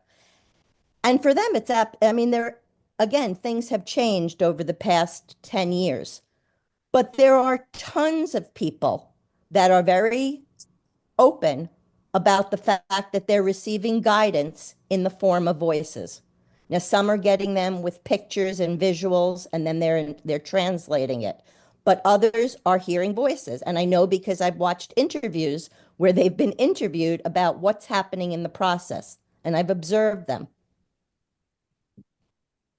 I've never heard a voice, by the way. just for clarity. Stacy. But I do You're like, talk I'm out asking loud for to a myself. friend. Sam? This is where I'm actually very fascinated because I'm very open to these phenomena. In fact, I read too many stories or cases of mediums or psychics being consulted in, let's say, lost people cases, and they say, "Oh, find this person at such and such location," and turns out that's where they are. And so there's more than one of these that I've come across. So I'm open to really understanding what's really going on there. I just say I don't understand it right now. Then there's, in a similar category, um, there have been research programs in the US and also in Russia and probably other countries as well. And they've had these remote viewing people say, what's on the other side of the moon? Now, I don't know if this is just fabrication or whether it's actually real, but some of them are saying, hey, there's this big base there and people are actually going there and doing stuff. And I still don't have enough data to really triangulate on this very well. So I'm very open to these phenomena existing. I just don't have access to any of the studies, the data, the stories themselves, the people, and just trying to corroborate this one way or the other. Okay. So I think you can apply the scientific method everywhere. except that there needs to be some, observations before you can actually go further over. So this is very germane to where I am now. Because I have a real desire to help teach people to recognize when they're being manipulated, and I see that space as a real problem of how Mhm. younger people who are open to astrology and reading and all these things, where they could be manipulated. My dream of dreams would be to have a show, a Zoom call, whatever, where I have, let's say, three of them together, because so I don't need to be have it proven to me that this phenomena exists. I've already accepted that it exists. And I look at the readers the same way I look at any other people. And I decide for myself which ones have integrity, in my opinion, because it's just my opinion, and which ones don't. And I know the ones that have the integrity. That being said, energy travels on different frequencies, and not everybody's on the same channel at the same time. So imagine that there were three different networks, and now I want to bring one person from each network together to discuss something all together. Because what I see happening with some of the readers is exactly what I complain about in the education system, which is teachers tell people how to think. And that's in the religious community. They tell people, which takes away their power. In the academic community, I just described the story from when I was in college, how I felt like I was powerless or had no voice. And I would like to make them aware, because I believe a lot of the people on those stations are really trying to do good. They are really trying to help, and in some ways, they function almost like school psychologists or guidance counselors. But some of them, again, in my opinion, are too certain in what they're translating, and they are not leaving room for what we were talking about regarding language. It's not a definitive, one word does not mean the same thing to everybody. Similarly, what they're reading energetically might apply differently to different people. It might be related to somebody in terms of what's happening in their business as opposed to in their personal life. But being that these are general readings and there's hundreds of people that they're plugging into at once, it's just a mess. And I would love to have these kind of discussions with people that already believe that they're reading energy, and just learn how to better sense make out of it. So I'm no longer at the place, and neither are most of those people, where we want to prove to others using the scientific method that this exists. That's a waste of time. We know it exists. We could stay in our bubble and let's figure out how to make proper sense out of it. Over.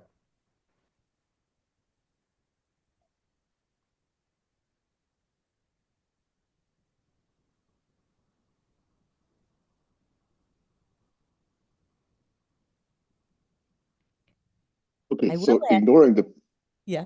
I was just going to add real quick one idea that I shared with Barry, because I am interested in education. And I thought that it might be really great to teach math at the same time as astrology and combine those two things together. I won't, I call it astromath, but that's for another topic.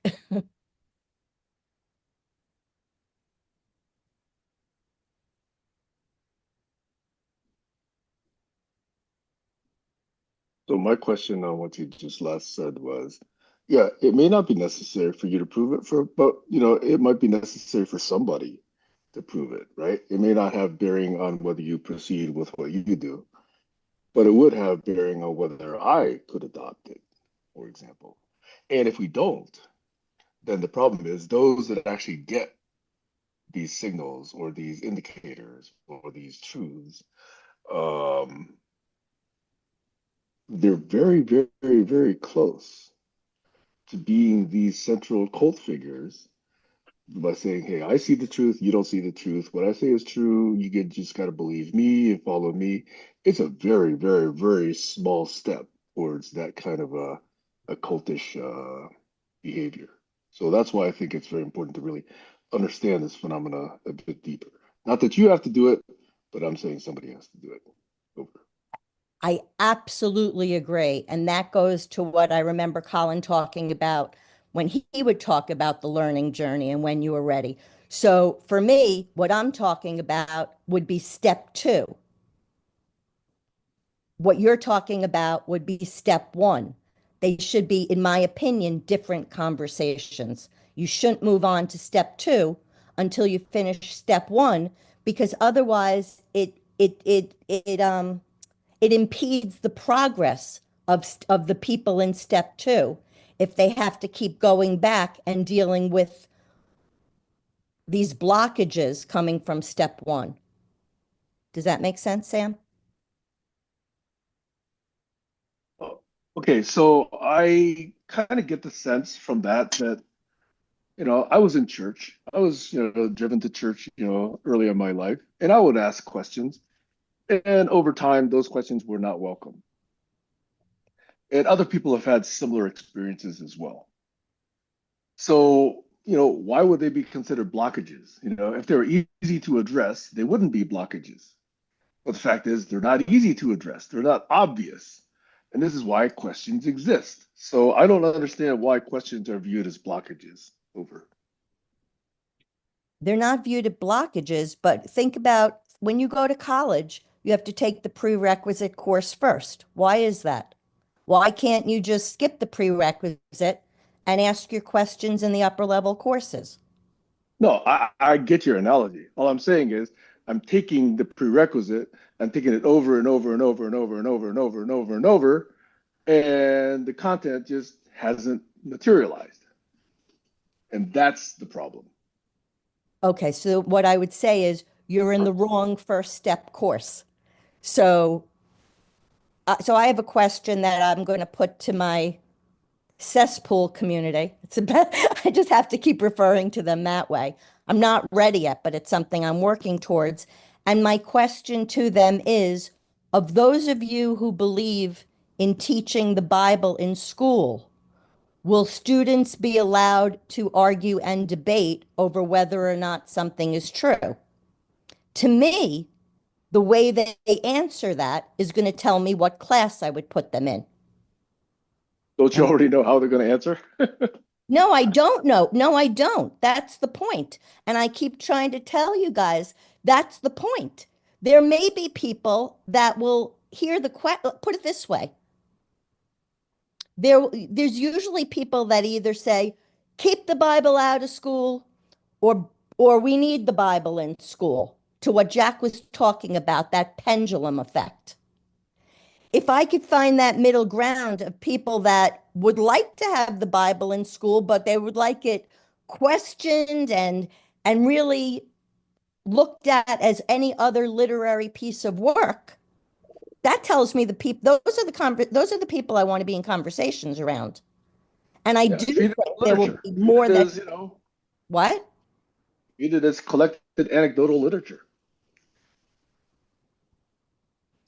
What I'm trying to say is that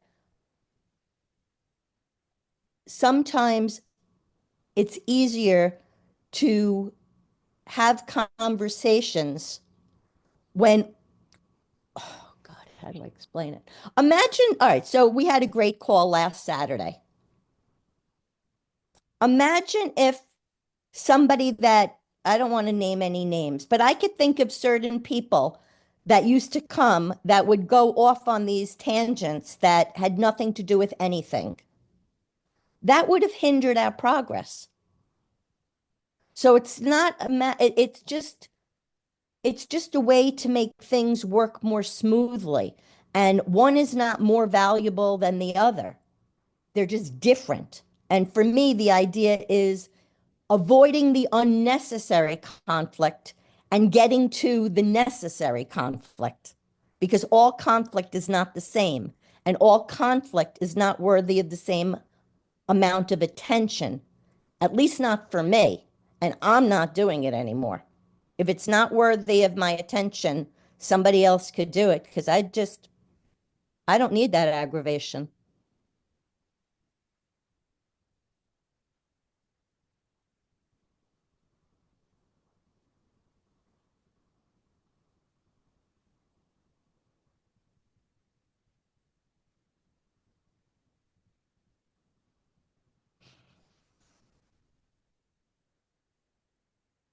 That's a rich area to explore, but let me observe that we're already past the top of the hour. If anyone would like to continue, I'm more than okay with that, but just want to let people know that we are at 2 hours and 9 minutes.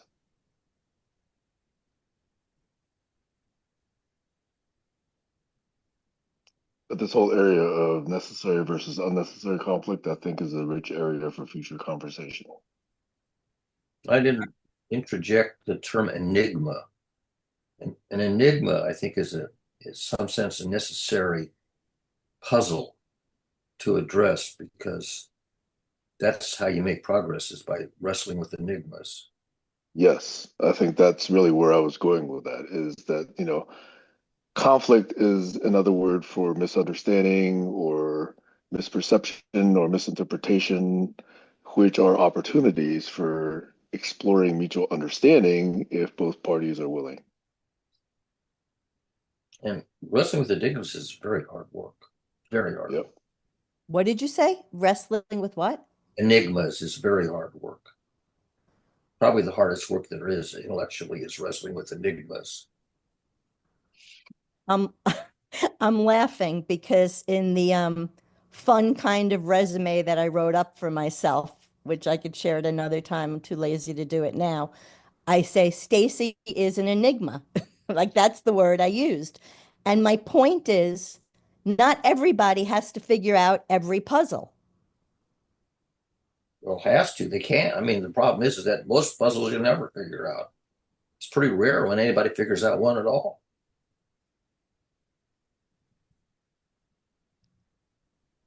Well, I think the first puzzle we have to figure out is ourselves. Well, yeah.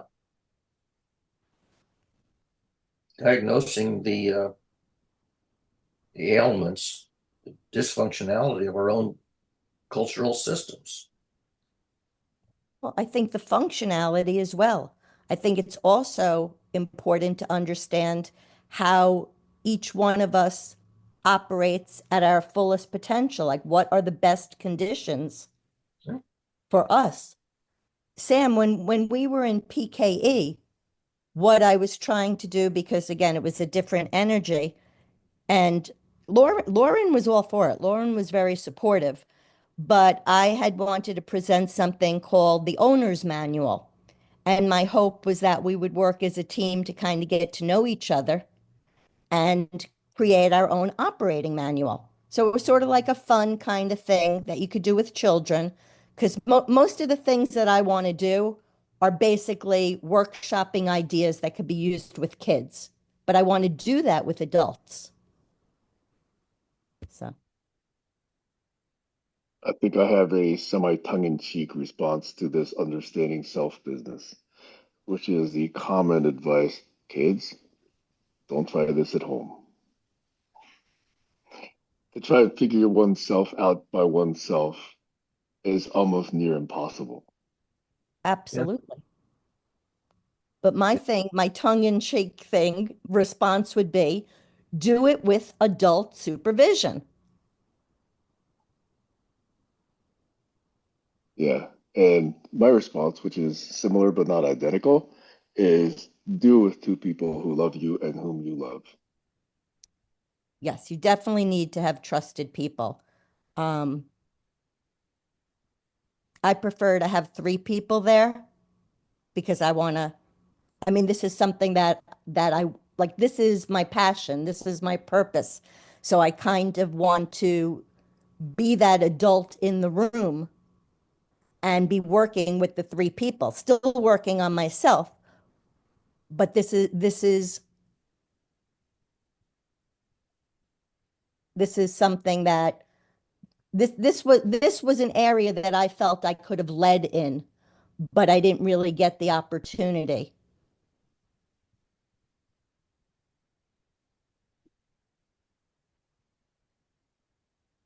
Which, as I said before, Lauren was very supportive of me. There were other dynamics that were in the mix.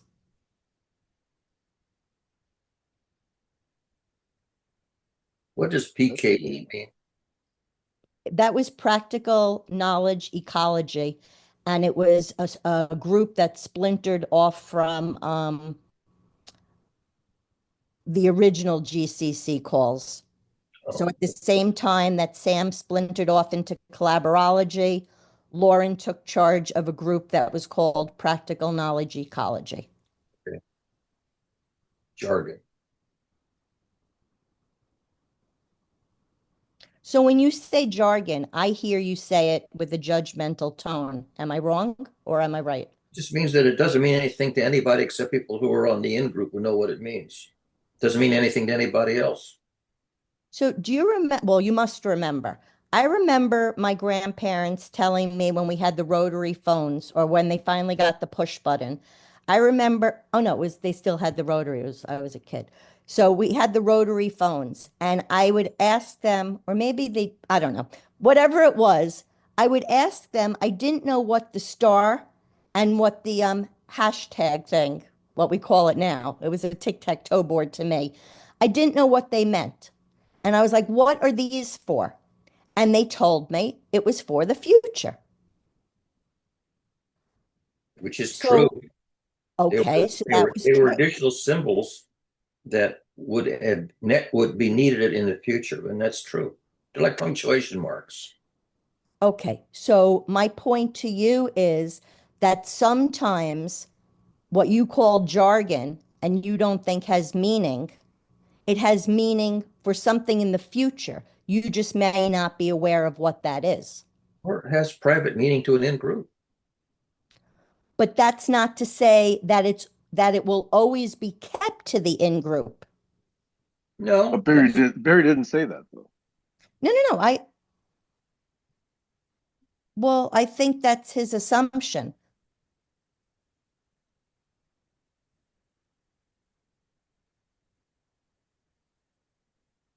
it's Hey, just if Stacy. you come across it out of context, you simply have no clue what it means because it's not in the dictionary. Right. And I mean, that's how I felt for most of the years when I would hear all these, and you guys have such stupid names for some of the stuff. Not you guys in this class, but in this group. But like I remember one of the names from Jerry's group that what's his name? I like this guy, Bradley. No, I can't think of his name right now, but they called it Brainy McBrainface. Now, how is anybody supposed to know the function of something called Brainy McBrainface? Or some other, names. We talked about. Well, it's called jargon. It's terms that are only meaningful to the in group. Maybe you can Well, I find actually out. see it a little bit differently. When things are like that, there's always the opportunity to ask, what do you mean by that? Right? So if somebody says, I am brainy, I don't know this person, so I can just say, if I'm brainy McBrainface, there's an opportunity to either dismiss or to say, hey, what do you mean by that? What are you trying to tell people by that? Just like, there's an opportunity to dismiss this coinage of the word collaborology, or there's other opportunities for people to say, what do you mean by that? Okay. And same thing with PKE. You could say, oh, well, let me just dismiss it because it's just jargon. Or I could say, what do you really mean by that? What does ecology mean by that? What does practical mean by that? Okay. So there's always a way to lean into a new reference or to dismiss it. That's a personal choice. Over. absolutely. And I love that Barry asked because it signals curiosity. And Well, he curiosity, asked, but then you are actually curious about his connotation or implication around the word jargon. That's where it seemed a little bit to you, and possibly also to me, as a little bit dismissive. Well, it means that I'm not actually going to find out now that I know what the three letters stand for as a three-word phrase. Now I don't know what the three-word phrase encompasses because I'd have to go and do research and see what practical Right, knowledge ecology actually means. right. but here's the difference. So, Sam, when you talk about the word collaborology, that's and Brainy McBrainface was a bad example. There's probably some other four-letter acronym that I should have used instead, but I can't think of any because they mean nothing to me, the same way PKE means nothing to Barry.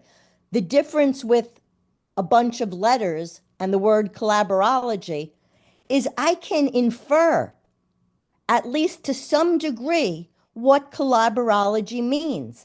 And I Yep. think that is the way we should be making up new words. So at least people have a window in with all these acronyms that the men in these tech groups were using. I was constantly, and they were wonderful because I would put my questions in chat and they would answer it. But I had to work hard to be able to keep up, first figuring out what it meant, then applying it to the discussion at hand to see if I had anything to add coming from a human point of view. Go ahead. So, Stacy, may I gently suggest that that's happening to all of us at the Yeah, same time?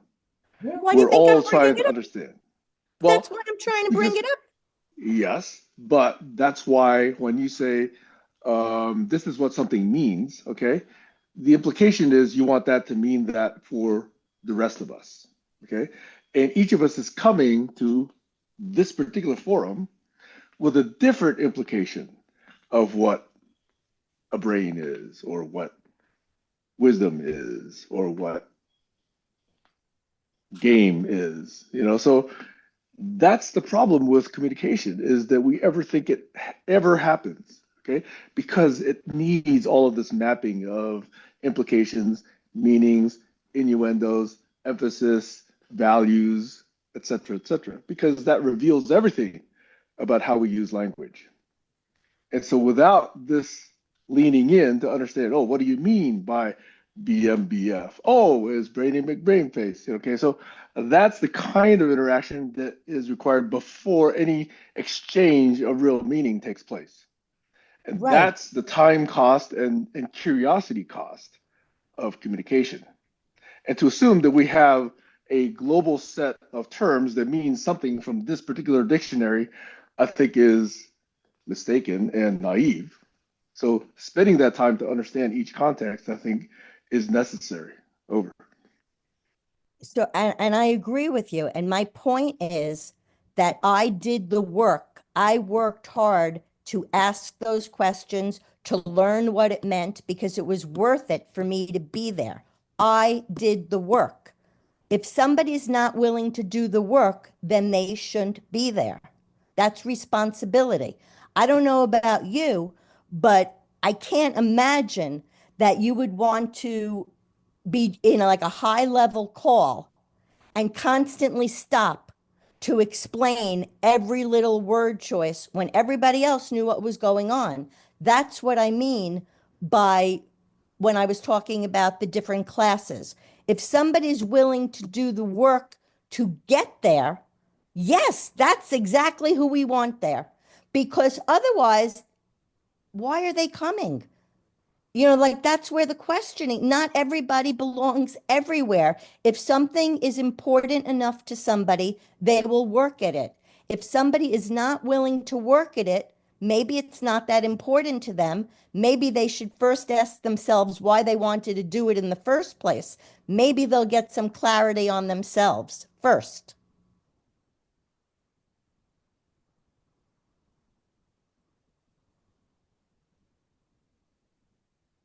Again, rich, but I think I'll drop it for now. Okay. All right. Well, I'll see you guys tomorrow. Okay, ta ta. Bye-bye. Thank you. Thank Bye you. all. Bye. Bye.